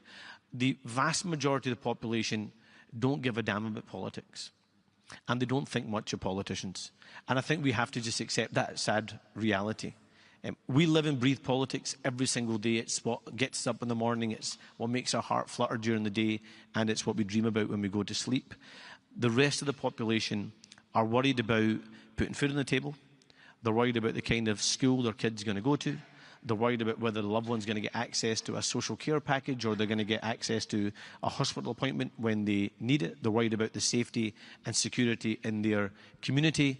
They go on their social media feed and they're fed narratives around a world that is on fire, a community and a nation that feels more and more insecure, and that all we can ever wish for or hope for is more decline in our lives. And they might have the odd flip of what is a general vibe coming from a political party and a political movement. We have got to build in the vibes of our movements and what's happening in our individual countries if we are going to build support and actually take on the populists and those that want to divide us. And the final thing is patriotism has been mentioned a lot and identity has been mentioned a lot. There is a way that we can talk about patriotism and identity that doesn't make it look like or sound like we're down in our country. Because that's one of the big things that they say is these people don't believe in our country. They're down in our country. They only talk down our country. We're the true ones that stand up for our country and stand up for our people. Actually, we've got to demonstrate that there is a heart and an emotion and an attachment to our national identities that makes us the real drivers of progress in our nation. And if we win the heart and the emotion and the storytelling, we can beat the populists everywhere in the world. That's fantastic. So now we've run the gamut from dignity to vibes. I had a feeling that that we'd make quite a journey here. I'm going to come back to how you've teed up this question of identity, but I'm going to give that a moment. I'm going to skip around a little bit. I'm going to come back to you on this broader question of trust, but it would be unfair not to give Pedro an opportunity to have a rejoinder to the provocation that he received. But as you do that, because I know that you've been itching to do that, Pedro, I want to throw another question at you. You provide leadership for the Open Society Foundations, which is on the front line of helping us to create some connective tissue that enables us to better see one another across this vast movement. I see your outstanding board member, Daniel Sachs, here in the front row, and we thank you both for that at a time when you are standing alone in attack. I want you to help me think through in this moment when the right-wing movements have been able to take advantage of a hyper-sovereignty to make a villain out of the notion of solidarity. You're somebody who cut your teeth in as a thinker and a strategist in Brazilian politics. Is there something from the experience in Brazil that you've had or that's occurring right now that might give us some way to fashion a kind of patriotism even that's not nativist, and that helps us to navigate through this vast challenge that we have in our narrative? Definitely. I'll start maybe by saying that I didn't really understand what we disagreed with in the, but it's he's French. But it's maybe the fact that I was speaking about European Social Democrat, even if speaking about the Amazon and the shamanic was okay for, but I think we have a lot to learn from the indigenous knowledge in moments like this. But bringing to the Brazilian experience, and that's an excellent example, because it was the one place that we can look at right now in which nationalism and patriotism was reclaimed by the left. It was, in a way, a gift, right, that we got from Donald Trump in Brazil, but it was exactly the ability, but a gift that was accepted, right, because immediately when the tariffs were imposed, when Trump said that the tariffs were imposed because of Bolsonaro's conviction, because he tried to, because of a coup attempt in Brazil, it gave the opportunity to say, no, we, the left, Lula is defending Brazil. And so the right went to the streets with a huge American flag, and the left went to the streets with a huge Brazilian flag. But it was exactly a patriotism that was based on solidarity. It was a patriotism that was based on we need to defend our country in a way that we can include everyone, that we can preserve jobs, that we can, and it was not exclusive, right? And I think that patriotism is we haven't sorted out international politics. So politics, the idea that our common destiny depends on other people, depends on our community, which is the beauty of politics, it happens at the nation state. So patriotism is what can inspire democracy. I think exactly the question is not to fight against patriotism, but it is how to build patriotism around those values. If you read Samuel Huntington's last book, Who Are We? It is a definition of what he thinks America should be that was clearly there, right? It is, America is an Anglo-American culture. Everything outside that is an American. That's the book, right? And that's what Donald Trump is saying right now. We need to reclaim, for example, in the United States, the idea that being patriotic is the American dream that can include much more people and that can provide to much more people, right? So I think the idea of exactly building a dream, the vibes, the dignity, right? A patriotic idea around dignity is the only way to steal the flag, the national flag from the extreme right now. That's fantastic, and you can please clap for him. Don't be so polite. So you planted your flag firmly in Charlene's space of dignity. So let's go back to you on this question, and I love all of what Pedro just said. It was lofty but grounded. When I think of lofty but grounded, I think of a speech that you made to the Liberian Bar Association, where you were really damn challenging, and you said to them that trust is the truest currency of justice. You were pushing out boldly against corruption, about inefficiencies, I don't know how well received it was that day, but from afar, across the Atlantic, it was incredibly well received. But as you think about that conversation that you had, and you think about the question that Pedro just put to us about who are we, right? You were lifting up a question of national identity in that question about Liberia and how you face corruption. How do you take up that issue of delivery, efficacy, with the shading of safety and security and this notion of the identity that comes out of your investment in dignity? Thank you. It was a great speech. Thank you. I'm a lawyer by trade, and this idea of justice, particularly for us in Africa, has for too long it's eluded us, and I think I can, if I humbly say, I can help my co-panelists who certainly come from a very different type of nation than I come from. But when we talk about justice, so yesterday, Claire, I believe her name was, talked about progressives still being the big tent party. And I look around today and yesterday, and where we have representation from Europe and, the US and Canada, and we had a session from Latin America, but there are no African voices here besides myself, I think Aya.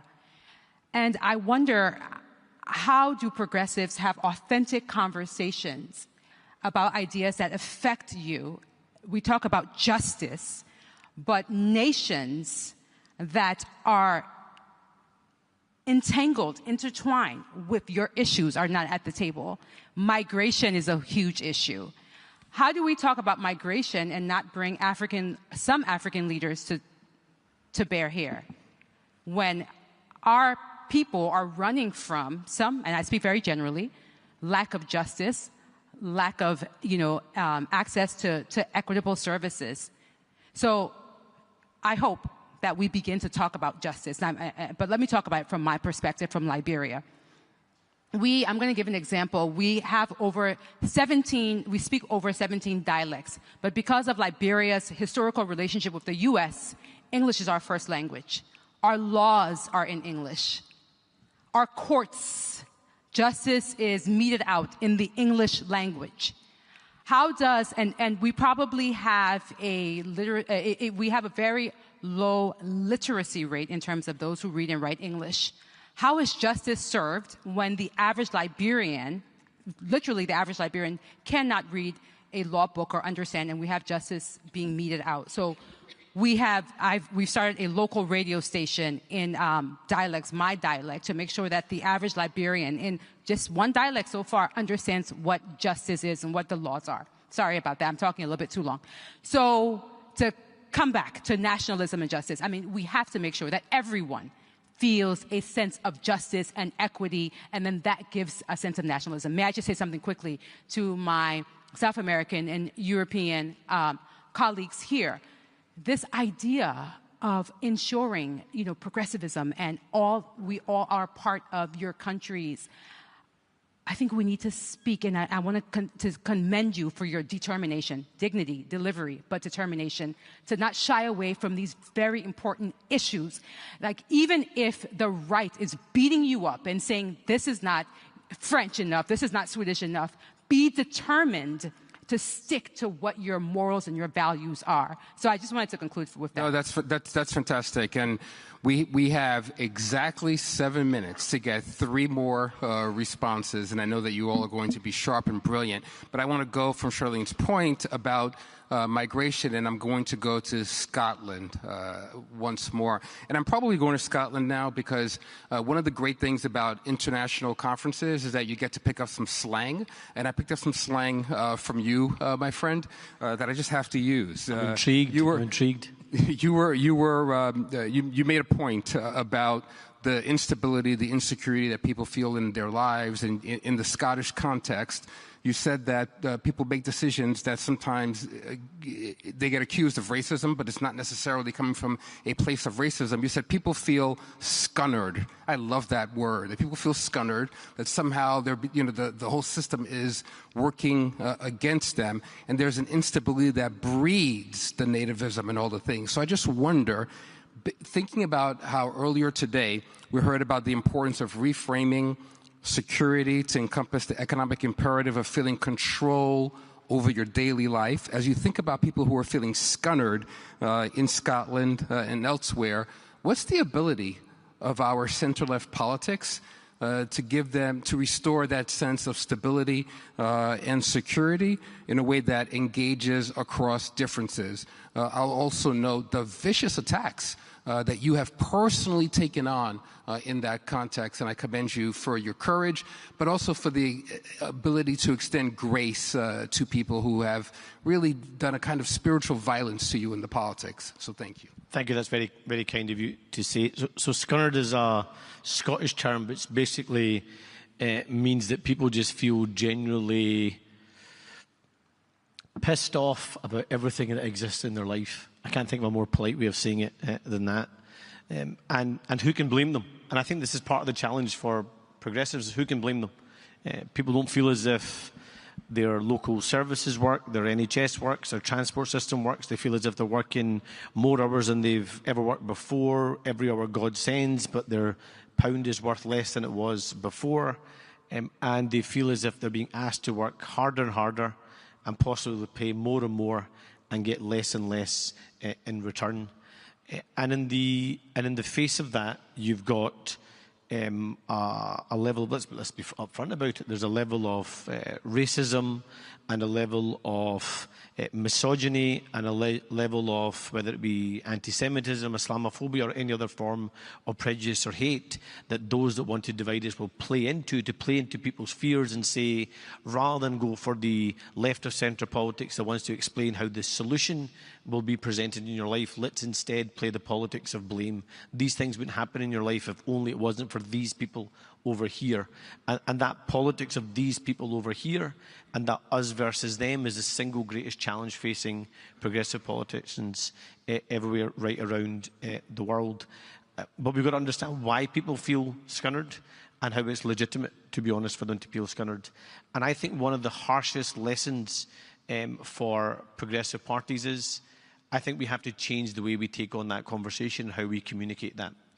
Because when Nigel Farage says something racist, and we then make it sound like we're saying that anyone who may be tempted to vote for him or vote for reform, therefore, is racist, we push the very people we need to pull towards us away from us.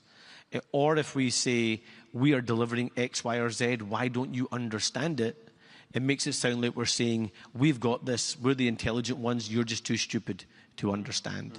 And I think if we present ourselves to the public to say, you're either too stupid, or you just don't get it, or you're too racist, or you're not Scottish enough, or you're not British enough, we repel the very people we need to pull towards us. And so how we communicate, the policy offer we have and how we present that, how we make it real for people, is also going to be really important. And the final thing I'll say is, whenever a progressive party is in trouble anywhere in the world, we always say, we're listening. See, when you tell a member of the public we're listening, what they think a politician means by that is, I'm pretending to listen, it's going to go in this ear, and it's going to go out the other one. We need to stop listening, and instead we need to connect. And if we connect with our communities and our people, then we can confront the populists. Fantastic. So, please, you can, you should. So, I'm going to, here's a bit of theater for you. I want to preview a provocation. That's going to be the last question. So I'm going to now ask Stefan a very thoughtful question and give him an opportunity to give me a thoughtful response. But here's the provocation I'm going to throw at the very end to you, Raphael. So just be ready for this provocation. I'm a New York nationalist. I'm proud of all things that are in New York. What the heck were you thinking when you said that the French are going to come and reclaim the Statue of Liberty from the New York harbor just because our president can't live up to the values. So you're sending a flotilla to New York to reclaim the statue. I'm going to give you a chance to tell us what the heck you're thinking on that front. But first, I'm going to ask our former prime minister, our thoughtful leader, to respond to something that he has said in the past. You once said that for every democratic principle that is weakened in the EU's voice in the world is equally weakened. We can only be a force for free media and rule of law in our neighborhood if we have free media and independent courts in our union. So help me understand from the perspective of nationalism even, how can subnational relationships and solutions take on a new role to meet transnational challenges given the gap in trust, leadership, and delivery, and the cynicism that exists in all of our societies increasingly about these multilateral spaces that folks think we overinvest in? In 34 seconds? No. Okay. I think we have to underline that all the subnational, national, regional, global, all these levels are connected, and we are dependent on all these levels. So we can see very good cooperation directly between cities, local communities in Sweden with other local communities in other parts of the world, and that strengthens this thinking. What I am a bit worried about this growing nationalism, and please don't misunderstand me. Of course, I'm very proud if Sweden managed to win a national football game and all that, and I'm proud of so much. But what this nationalism is growing into now is that it's us only, and that is the dangerous part. So we have to see that we are dependent on, I mean, Sweden's GDP is about 50% of it is export. So it goes without saying that we are dependent on others. We're dependent on the European Union, yes, because this is the volume that we need in terms of money, in terms of diplomatic and force and all this. So that goes without saying. But we have to think beyond also that. So we should build, we could call it a business case, I don't know exactly what to call it, how it would affect people's daily life positively if the poorer part of the world also got the same opportunities as the richer part of the world.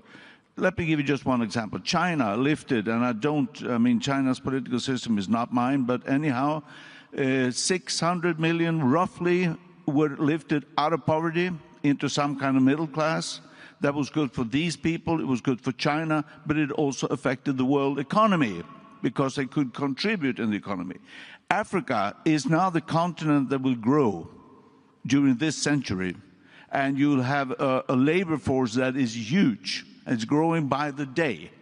Now, if we also invest in Africa and other parts of the world, lifting people out of poverty. I was talking to Ellen Johnson-Sirleaf. I was cooperating with Ellen Johnson-Sirleaf on the High-Level Advisory Board, and she kept reminding us about the data illiteracy and the digital illiteracy, and that gap is growing by the day. We have 2 billion people lacking access to fresh water.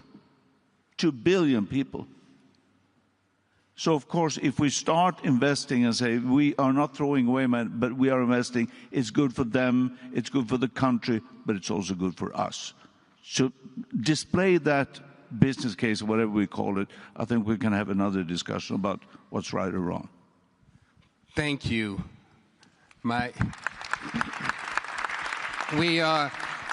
Charlene started us off with dignity. I think that you took us to a place of strength. What is it that we take up in our narrative that indicates that these are spaces of strength for us at the international level, but at the level of the individual? Those investments give us, as the center left, a purchase on the notion of strength building in our politics. So, my friend, you get to close this out, and I'm provoking you a bit on the Statue of Liberty, but the question really ultimately is, what is it that we've got to do that's going to enable us to build back ownership over that narrative of solidarity that we owned post-1945 until about 2016, and you can bring the statue into it if you want. Give me your tired, your poor, your huddled masses yearning to breathe free. But first, I will tell you a secret, because we are just you and me, in a table. It was metaphorical. And unfortunately, the Trump administration did not get it. They took it first degree, so they had to respond directly, and it created a huge trouble in the European Parliament, because we received, in my office, more than 1,300 Statue of Liberty, with insults from MAGA people saying, that's the only Statue of Liberty you will ever get, you, blah, blah, blah, blah, blah, and then I will stop quoting them, because it's not like real poetry. And I could not write to all of them that, it's an image, I didn't plan to go with it, but I had some suggestion, by the way, from Poland, from several states, European states, saying, if you go for a real operation, I'm coming with you. And to these ones, I responded like, okay, let's build the strength of Europe. Maybe we give them the statue and we just take the flame. That's the meaning of it. If you like the statue itself, we will take the love for freedom. Yeah. No, but what was the meaning of that? It's because first, I want French people to be proud again and to think they have a destiny. And their destiny cannot be the destiny that's offered to them by Le Pen, Bardella, and all the far-right people. And I wanted to tell them, we deserve better than this as French. Look at this American administration. They did not understand what made America great. So how do you want them to make it great again? And if they did not understand that, then let's take the torch to ourselves, because that's what made France great. And I want France to be great again, but based on these principles and ideas that made it great, not on this bigotry that would make it small. And also, I think, because you were speaking about that, I think we progressives should stop being afraid saying things. Like we go to a rally and you say things, and then you don't give a damn whether it's the right wording, not the right wording, because then otherwise you have Trump in front of you, and you are the scripted one. Nobody cares what you say, blah, blah, blah. Of course, everything is perfectly kasher or halal or whatever. But nobody cares. And then he says bullshit, and everybody speaks about him. Okay, then everybody was speaking about... Yeah, I know, I'm too long. But just, I will not respond to your question because I'm French. I will just build on what you said about strength. Yeah, you say strength. The true question is, what's the definition of strength? And I have just 2 examples, and they are very short. I organized a conference, and it was a Ukrainian writer who went to the front line during 2.5 years. And I invited him to the European Parliament because he wrote a fantastic book of love letters to his wife from the front line to her who was a refugee in France. And he was explaining to us with a very soft voice, calm, how it felt when he, for the first time, had to kill him, a poet, had to kill a Russian soldier on the front. And he said, it was so far from me. And he was explaining these feelings, and he was speaking calmly, softly. And when I was listening to him, and he was projecting so much strength, and I was listening to him, and I had in my ear what I was seeing the day before, the night before, which was Alex Jones. This guy speaks like that, and who goes to the bodybuilding every day for 7 hours, instead of reading books. And he was speaking like that. You woke people, and we have to go back to masculinism and everything. And he was telling, but Joe Biden is crazy because Putin will nuke us, with his big voice and everything. And in fact, what he was projecting was such weakness, such fragility. Yeah.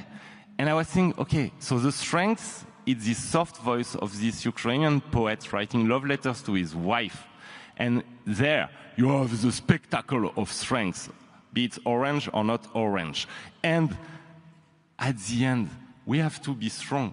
It doesn't mean copying them. It means being sure of ourselves. Take power, but this time, when we take power, we ban TikTok and we put Elon Musk on a huge fine so that then they take us seriously. Thank you.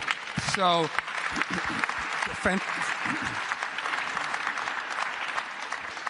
merci. That was fantastic. So, lesson learned that our movement sometimes is poetic and a little too esoteric, and their movement is damn literal.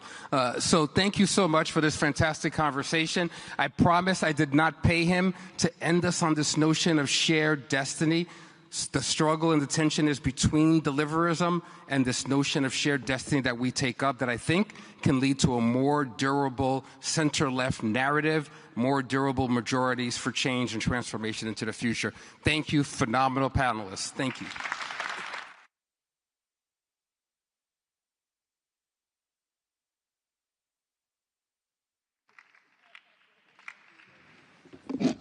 Wow, it's certainly been a journey. It's been a journey. 11 sessions in this summit so far, and we've come to the final one.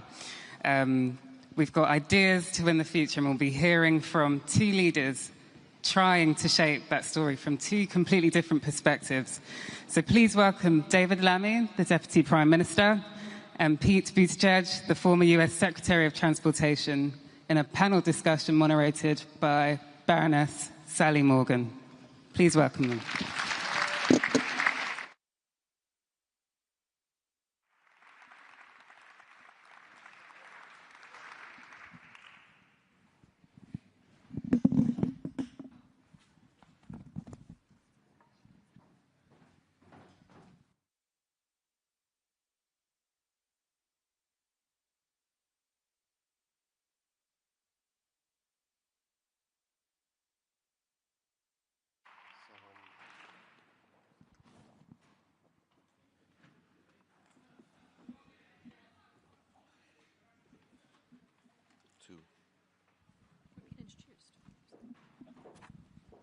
Have we been introduced?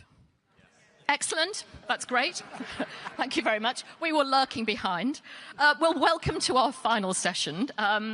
We want to give you a bit of an optimistic end, I think, and sort of send you on your way. And I have to say, just to keep you going, there is a drink at the end of this downstairs. So that's something to look forward to.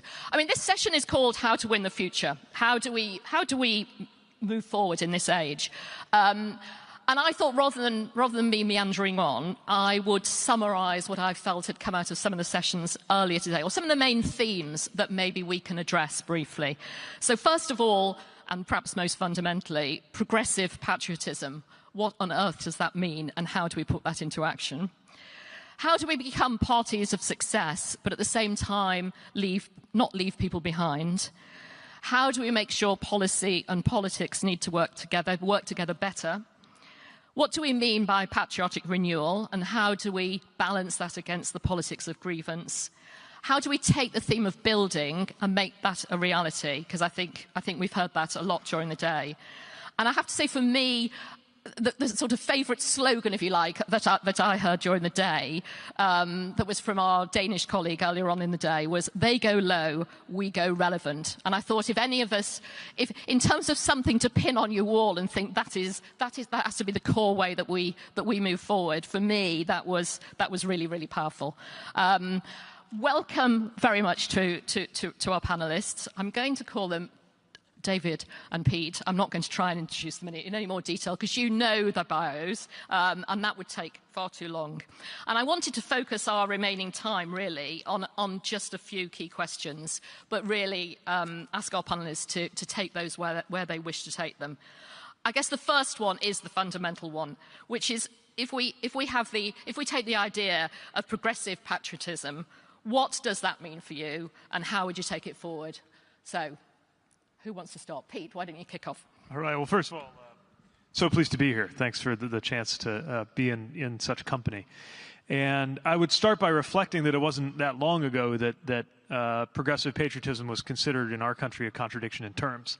And my generation of Democrats spent a lot of effort and time trying to fashion something that was different. And where we landed was that, not unlike religion in the U.S. context, patriotism can either be a cudgel that is used to exclude and to beat people down, or it can be a way to summon more and more people into a shared national project. It can either be a basis for mistrust, as in there are the patriots and there are the others who are not to be trusted, or as our president would say, the enemy within. Or it could be patriotism as a way to establish trust in places where it doesn't already exist. So one of the formative experiences of my life was serving in the military, being deployed to Afghanistan, where I would get in, anytime my vehicle was to go outside the wire, the people getting in my vehicle were not interested in whether I was going home to a girlfriend or a boyfriend, or what country my father emigrated from, or whether I leaned left or leaned right. They just wanted to know that I'd studied the briefs on where to watch out for improvised explosive devices on the road between Kabul and Bagram.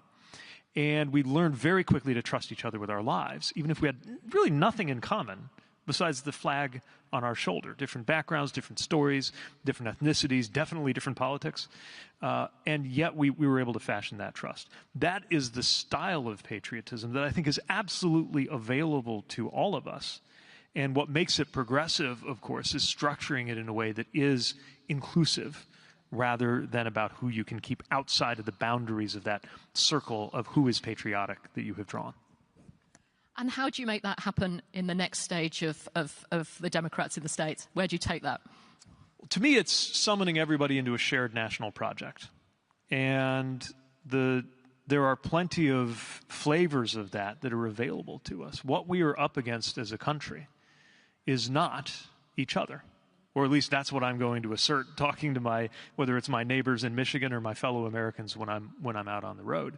But it means talking about what we do face, everything from the international competition and a more emboldened China that is asserting itself and winning friends in the leadership vacuum that's been created by this administration, or whether it's contending with things that have been on us for some time but just won't get done unless we rally as a country as well as with our international partners to do something about it, like climate. Or whether it is something that is novel but very much bearing down on us, like dealing with artificial intelligence and threats that it creates both domestically to people's economic comfort and collectively to security issues that can only be dealt with through cooperation. David. Place and belonging. In politics, you're nothing really unless you have an account for place and belonging. Unless you are speaking to people and having something to say about how you improve their sense of place, however they define it, and they belong to a bigger project. My experience of our country, but I think this is the same all over the world, is when there are these big national occasions, usually sporting events. We saw it during the 2012 Olympics. The country comes together with a huge sense of pride. The house that I grew up in was a very West Indian house. It was full of royal memorabilia and flags. My parents had a pride in the country.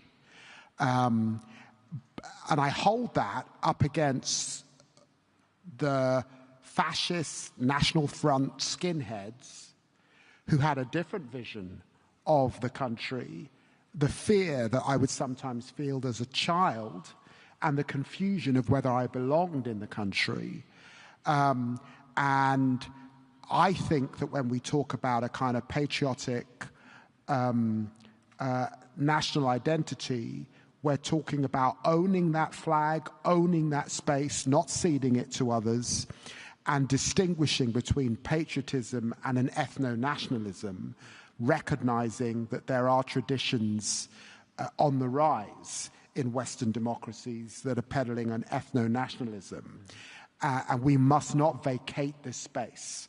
And that starts with placemaking and a powerful sense of belonging and belonging to a project. And national identities are hugely important. Of course, we all live in communities, neighborhoods, villages, towns, cities, but the national identity, which sometimes the progressive center has struggled to articulate, is absolutely at this time of ethno-nationalism somewhere where we have to occupy and have to have a powerful account of, it would seem to me. Thank you very much. Very powerful. Can I move on to a different topic, which is lessons from the past? Now, we're very clear, in the last 2 days, we've been really clear that we want to be forward-looking. We've also been clear and been fortunate to have prime ministers from different countries with us, demonstrating that we can gain power, and we now need to work to make sure that we win power again.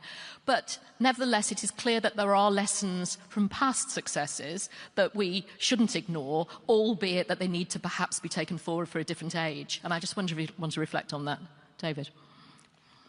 I think progressives need to pick some fights. We need to pick some fights.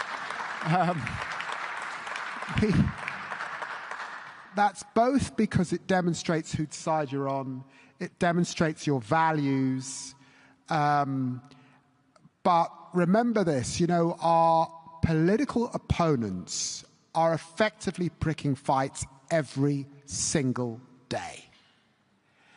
We are barely picking fights once a week. Once a month would be good. Lessons from the past. I think Tony and Gordon picked some fights. Just a few. They picked a fight. Didn't win it, but it's coming back round on ID cards. We passed the legislation in 2009. They picked a fight on standards in schools, actually, that was unpopular with some of the stakeholders in the education area at that time. They set up academies. Again, it was a bit of a battle. So I'm not saying that the old fights are the same fights today, but we do have to be better at demonstrating whose side we're on, and that does mean picking some fights to articulate your position in the ground. And I say this also acutely aware of working people in this country. Obviously, I'm thinking of my constituents, but the privilege of being a politician is that you travel around the country. Is working people in Western democracies in a cost of living crisis are fighting every day. They're fighting every day. And some of them worry that the kind of, what's it, matcha latte or whatever it's called, drinking, you know, slightly, they're just a slightly aloof. What are the fights that we're prepared to pick on their behalf? And are we prepared to just cede that ground to our political opponents? So I say that very, very seriously, that successful, progressive governments of the past were really clear on whose side they were on, and they were not afraid to pick some serious fights. I think that's very powerful. I mean, I think there's a bit of a lesson there of not spending all our time just trying to reach consensus and being nice to each other, I think, is what you're also saying. Is that fair? Yeah. You have disagreements amongst yourselves occasionally. You certainly have disagreements amongst your political opponents, and you can't appear to be so into managerialism and technocratic solutions that you're not articulating whose side you're on. Pete, I mean, have you got experience of that too? Look, I think if we want to reach back to when progressives were really on the front foot in the U.S. context, we got to reach back quite a ways. What we need to find there is a period when it was much clearer what we were trying to build than merely what we were against. And one struggle I think we have had repeatedly, largely because of the enormity of what we are against and the fact that we are rightly horrified by it, is that we can talk of little else. And it's clear that that is just not enough for people to see where they are in the future that we're trying to create. Out with the old, we're going to do something about these abuses isn't enough. Because if the abuses you've seen aren't already disqualifying, it's unlikely anything further you hear about them would be persuasive. So if we think back to progressive triumphs in the U.S. context, the establishment of the New Deal, the era of the Great Society and the Voting Rights Act, there were fights. In fact, it's easy in retrospect to imagine that things were destined to come out that way when actually it was a real struggle and it was not predetermined. And it was adaptive. But they were ultimately about what we were going to do for you versus the other guy. The more we are talking about him, the less we are talking about you. And we need to get back onto that kind of front foot substantively as well as narratively in order to succeed, but also in order to deserve to win. Thank you very much. Can I move on to another theme that's come out? I mean, we're talking about it a lot, I think, in the UK, but we've heard about it throughout the day from people in other countries, and particularly, I'm thinking about Prime Minister Carney was talking about building in Canada. So how do you take the theme of building and make that part of both the reality of delivering, but also a patriotism? And we talk a lot in the UK about delivery. I think we're all good about talking about it. I think there is a bigger question about actually turning that into practice. And I'm just thinking, Pete, you must have done that both as secretary, but also on home ground. So tell us about that sort of, good and bad in a sense. How did you tackle that, and how did you actually break through well-meaning, often bureaucracy, regulation, to actually deliver for the people that we're trying to serve? Yeah, I mean, we experienced this everywhere from my early days as mayor, introducing the newfangled concept of the roundabout in northern Indiana, which is not the most popular thing, all the way through to getting 70,000 projects funded and about 20,000 of them built as transportation secretary for President Biden. I think this is one example of where progressives also need to demonstrate that our project is not about reinforcing or resurrecting an old status quo, because we are the heirs to a status quo that has made it very, very difficult, especially in my country, to build anything. And there have been so many measures put in place to make sure that the project doesn't go wrong that no one is actually in charge of making sure the project happens. And those reflexes, that muscle memory, needs to be rewired. It can be done, but it takes some introspection. It takes some heterodoxy. There's a whole debate in the U.S. Triggered by the publication of the book Abundance about the many ways in which well-intentioned liberal measures make it very difficult to achieve liberal aims, including building clean energy, building transportation infrastructure, building housing. And we have to take those seriously. And then there's one other thing about building, which I think is a political or narrative challenge. And it's one we certainly faced when we were building things around the U.S., which is actually the better it goes, the less people are dialed into it. Because these are things that are just supposed to work. Nobody ever banged down the door of the mayor's office in South Bend and said, I want you to know that I came downstairs and I turned on my faucet and a glass of clean, safe drinking water came out and it didn't poison my family or anything. Tell everybody at the waterworks to keep up the good job, right? It doesn't work that way. When something is unambiguously and uncontroversially good, it commands very little attention. Good news is no news. But there are still ways to pick some fights around it that show people what it took to get there. That's why we spent a lot of time calling out people who voted against infrastructure projects and then tried to take credit for them when they were being launched or completed. So you can still have a spice of controversy in there, the fight that shows who is on what side, while also building a consensus about getting things done that make everyone better off. And how did you bring colleagues with you along that journey? Because I think one of the issues often is that for perfectly good reasons, people think they're doing the right thing to question or to have another consultation or to slow things down. So how did you convince people that, in fact, the right thing to do was to get on and get things done? Yeah, I mean, so many of the groups in our coalition, their most defining victories were stopping something from happening. And so that's the muscle memory, right? And, I respect bad things that were stopped, but the biggest thing I thought we could do was to put them in touch with the people who would benefit from getting the thing done. And sometimes it was a multi-billion-dollar effort, like finally bringing 2nd Avenue subway service to parts of Harlem in New York City. Sometimes it was a grant of less than $1 million. We did one in rural South Dakota, an airport that was basically a mobile home. We got them $700,000 to get a real building, which is important because they do air ambulance flights there for medical patients. And I saw these guys, county officials, I assume all of them conservative, I didn't ask, weeping when we went to announce the funds. But putting people in touch with the results, I think, can change a lot of the internal conversations and release some of the antibodies to just pushing things through and delivering on those promises. Thank you very much indeed.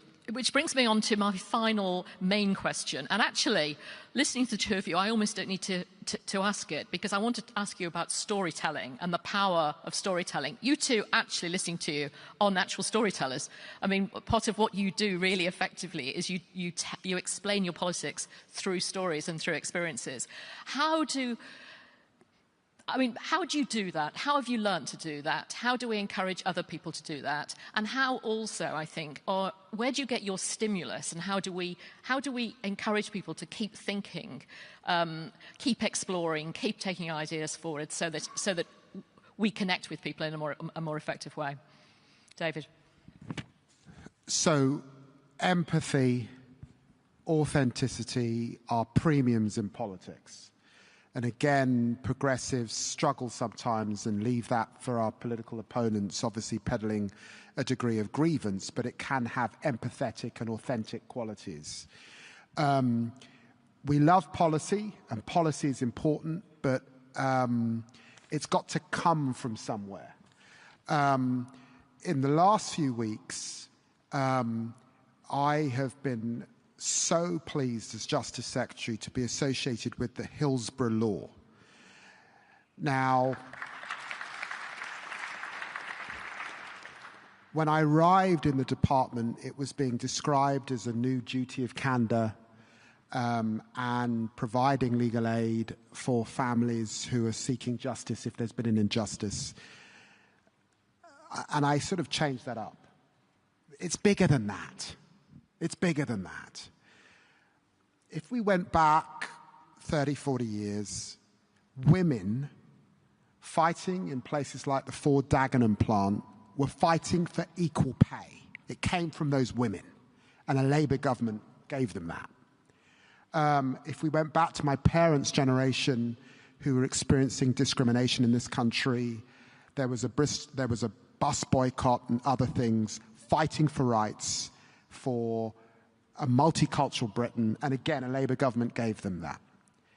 Here we have families who've experienced all sorts of scandals in blood transfusions, in post office scandals, in Windrush, in Grenfell, and of course the Hillsborough families after a football stadium and police cover-up. And a Labour government is transferring rights and giving them rights. That's history, that's emotion, that's empathy, that's storytelling. And we've got to be in that place. And then the second thing I've learned after 25 years, people think that politics is all about talking. It so isn't. I learnt when I was in opposition, and I had the joy of hosting a show on LBC, that one of the gifts that politicians have to have is the ability to listen.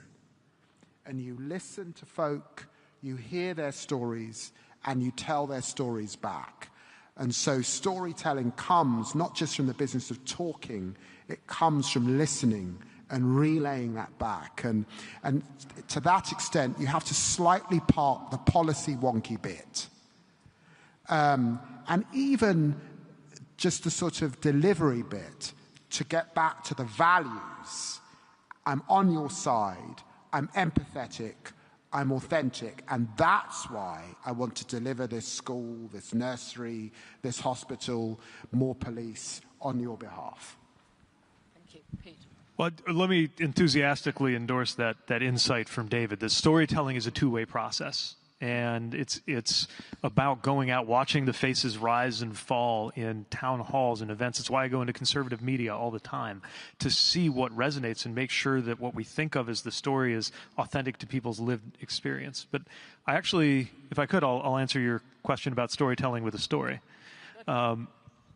So reaching back before I was in federal service, before I ran for president, to where I grew up, South Bend, Indiana, in the industrial Midwest of the United States, was the company town for a car company, Studebaker. It was as big in its day as Ford or GM. The last Studebaker rolled off the line in 1963. And I grew up in a city that was still haunted by its ghost. I didn't even know until I left that it was unusual to have hundreds of acres of collapsing factories around you on the way to school that looked like they'd been bombed out in a war.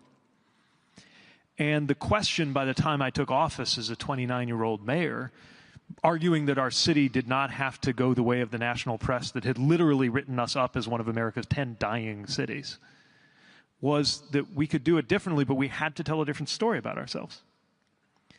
And there were two elements to that story that I have seen throughout the proceedings here as central themes.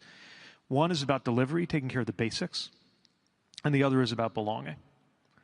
First, taking care of the basics. In a municipal context, it's literally the basics. Clean, safe drinking water and trash pickup and all of those things that a well-run city does. But of course, we can extrapolate from that into the ways in which our progressive movements need to make clear how our countries can better take care of the basics of affordability and transportation and healthcare for people, where I wouldn't be a progressive if I didn't believe we have better answers on that and better results to show for it. But that actually wasn't enough. For a lot of the people where I grew up, if you lost your job as a machinist in the auto industry and a well-intentioned progressive program came along and trained you or offered to train you and said, guess what, we're going to get you the same income, only now you're going to be a nurse's aide. Even though that's a perfectly worthy occupation, that person's identity is not spoken to by that. And they're going to be even more alienated. Even if you figured out how to substitute their income, because you did not substitute their sense of belonging. So what we did locally was we crafted a sense of belonging that was about the project of the city itself. It was about recruiting people into an almost militant identification with not being written off as flyover country or a dying city, but rather moving our community forward. People felt like they were part of that. I really knew we were getting somewhere when we redesigned the flag of the city and someone got it tattooed on them. I said, all right, now we're there. But you can, of course, imagine what this looks like in a national context, too. That community belonging has an analog in terms of a healthy versus unhealthy sense of patriotism. Just like the local sense of delivery has an analog in terms of that insistence on taking care of the basics. If we do that, then the story has the most important quality of any story, which is the person listening to the story sees themselves in it. I was going to stop, but actually...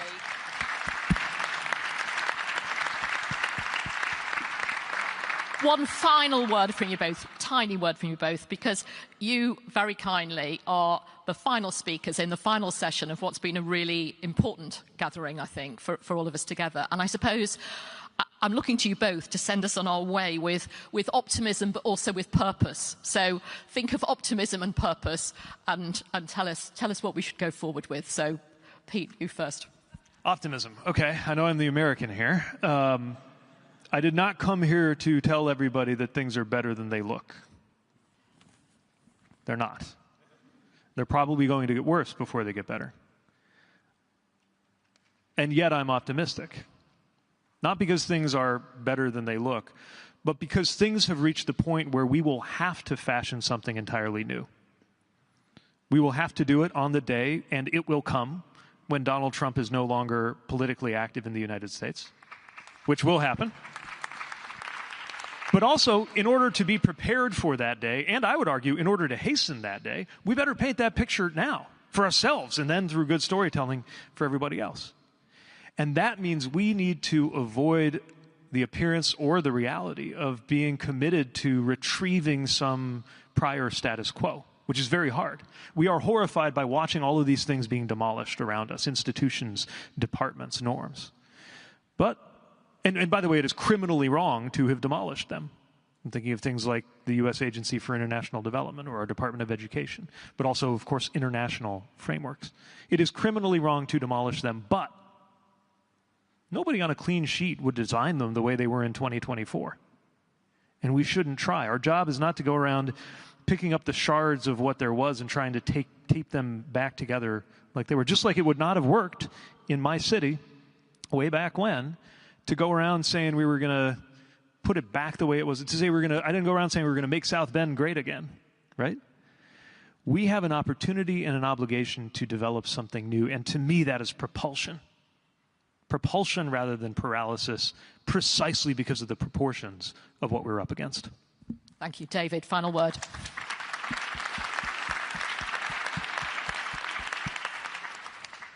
I think in answering this question, I'm thinking of the UK Labour Party. I'm thinking of Attlee and the Attlee government. I'm thinking of them facing a country in rubble after the Second World War, facing rationing, and still leading and forging the National Health Service, the welfare state, public services, and still, by the way, going on to lose the next general election and not get a second term. I'm thinking of Wilson. I'm thinking of devaluation, how tough it was in those early years. And I'm thinking of the white heat of technology and that sense that Wilson picked up after Macmillan of modernity and embracing modernity and owning the future and taking our country forward. And I'm thinking of the fuel crisis in the early days of Blair Brown and a pressure that the government was under. And again, that powerful sense of rebuilding public services after the Thatcher major period. I'm also holding this, that the Labour Party was only in power in the 20th century for 22 years. Already in the 21st, we're on course to get about 14, 15. We're going to get more than 22. We're going to get that I would go to the bookies and put money on. So the point is hope, vision, stay the course, keep to your values, and please, we have to stay united on behalf of working people if we hope to keep the public's trust. That's what I keep in mind.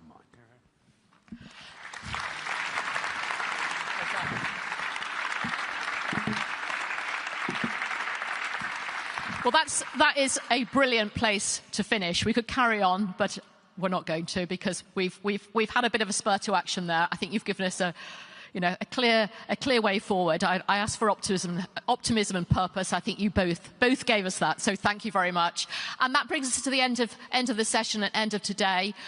Please join us downstairs for drinks. But can I ask you first to say thank you to our panelists?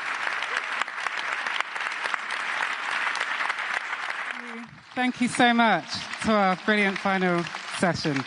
As Sally said, please head downstairs immediately. There is a very nice drinks reception waiting for you with Prime Minister Carney. Thank you so much.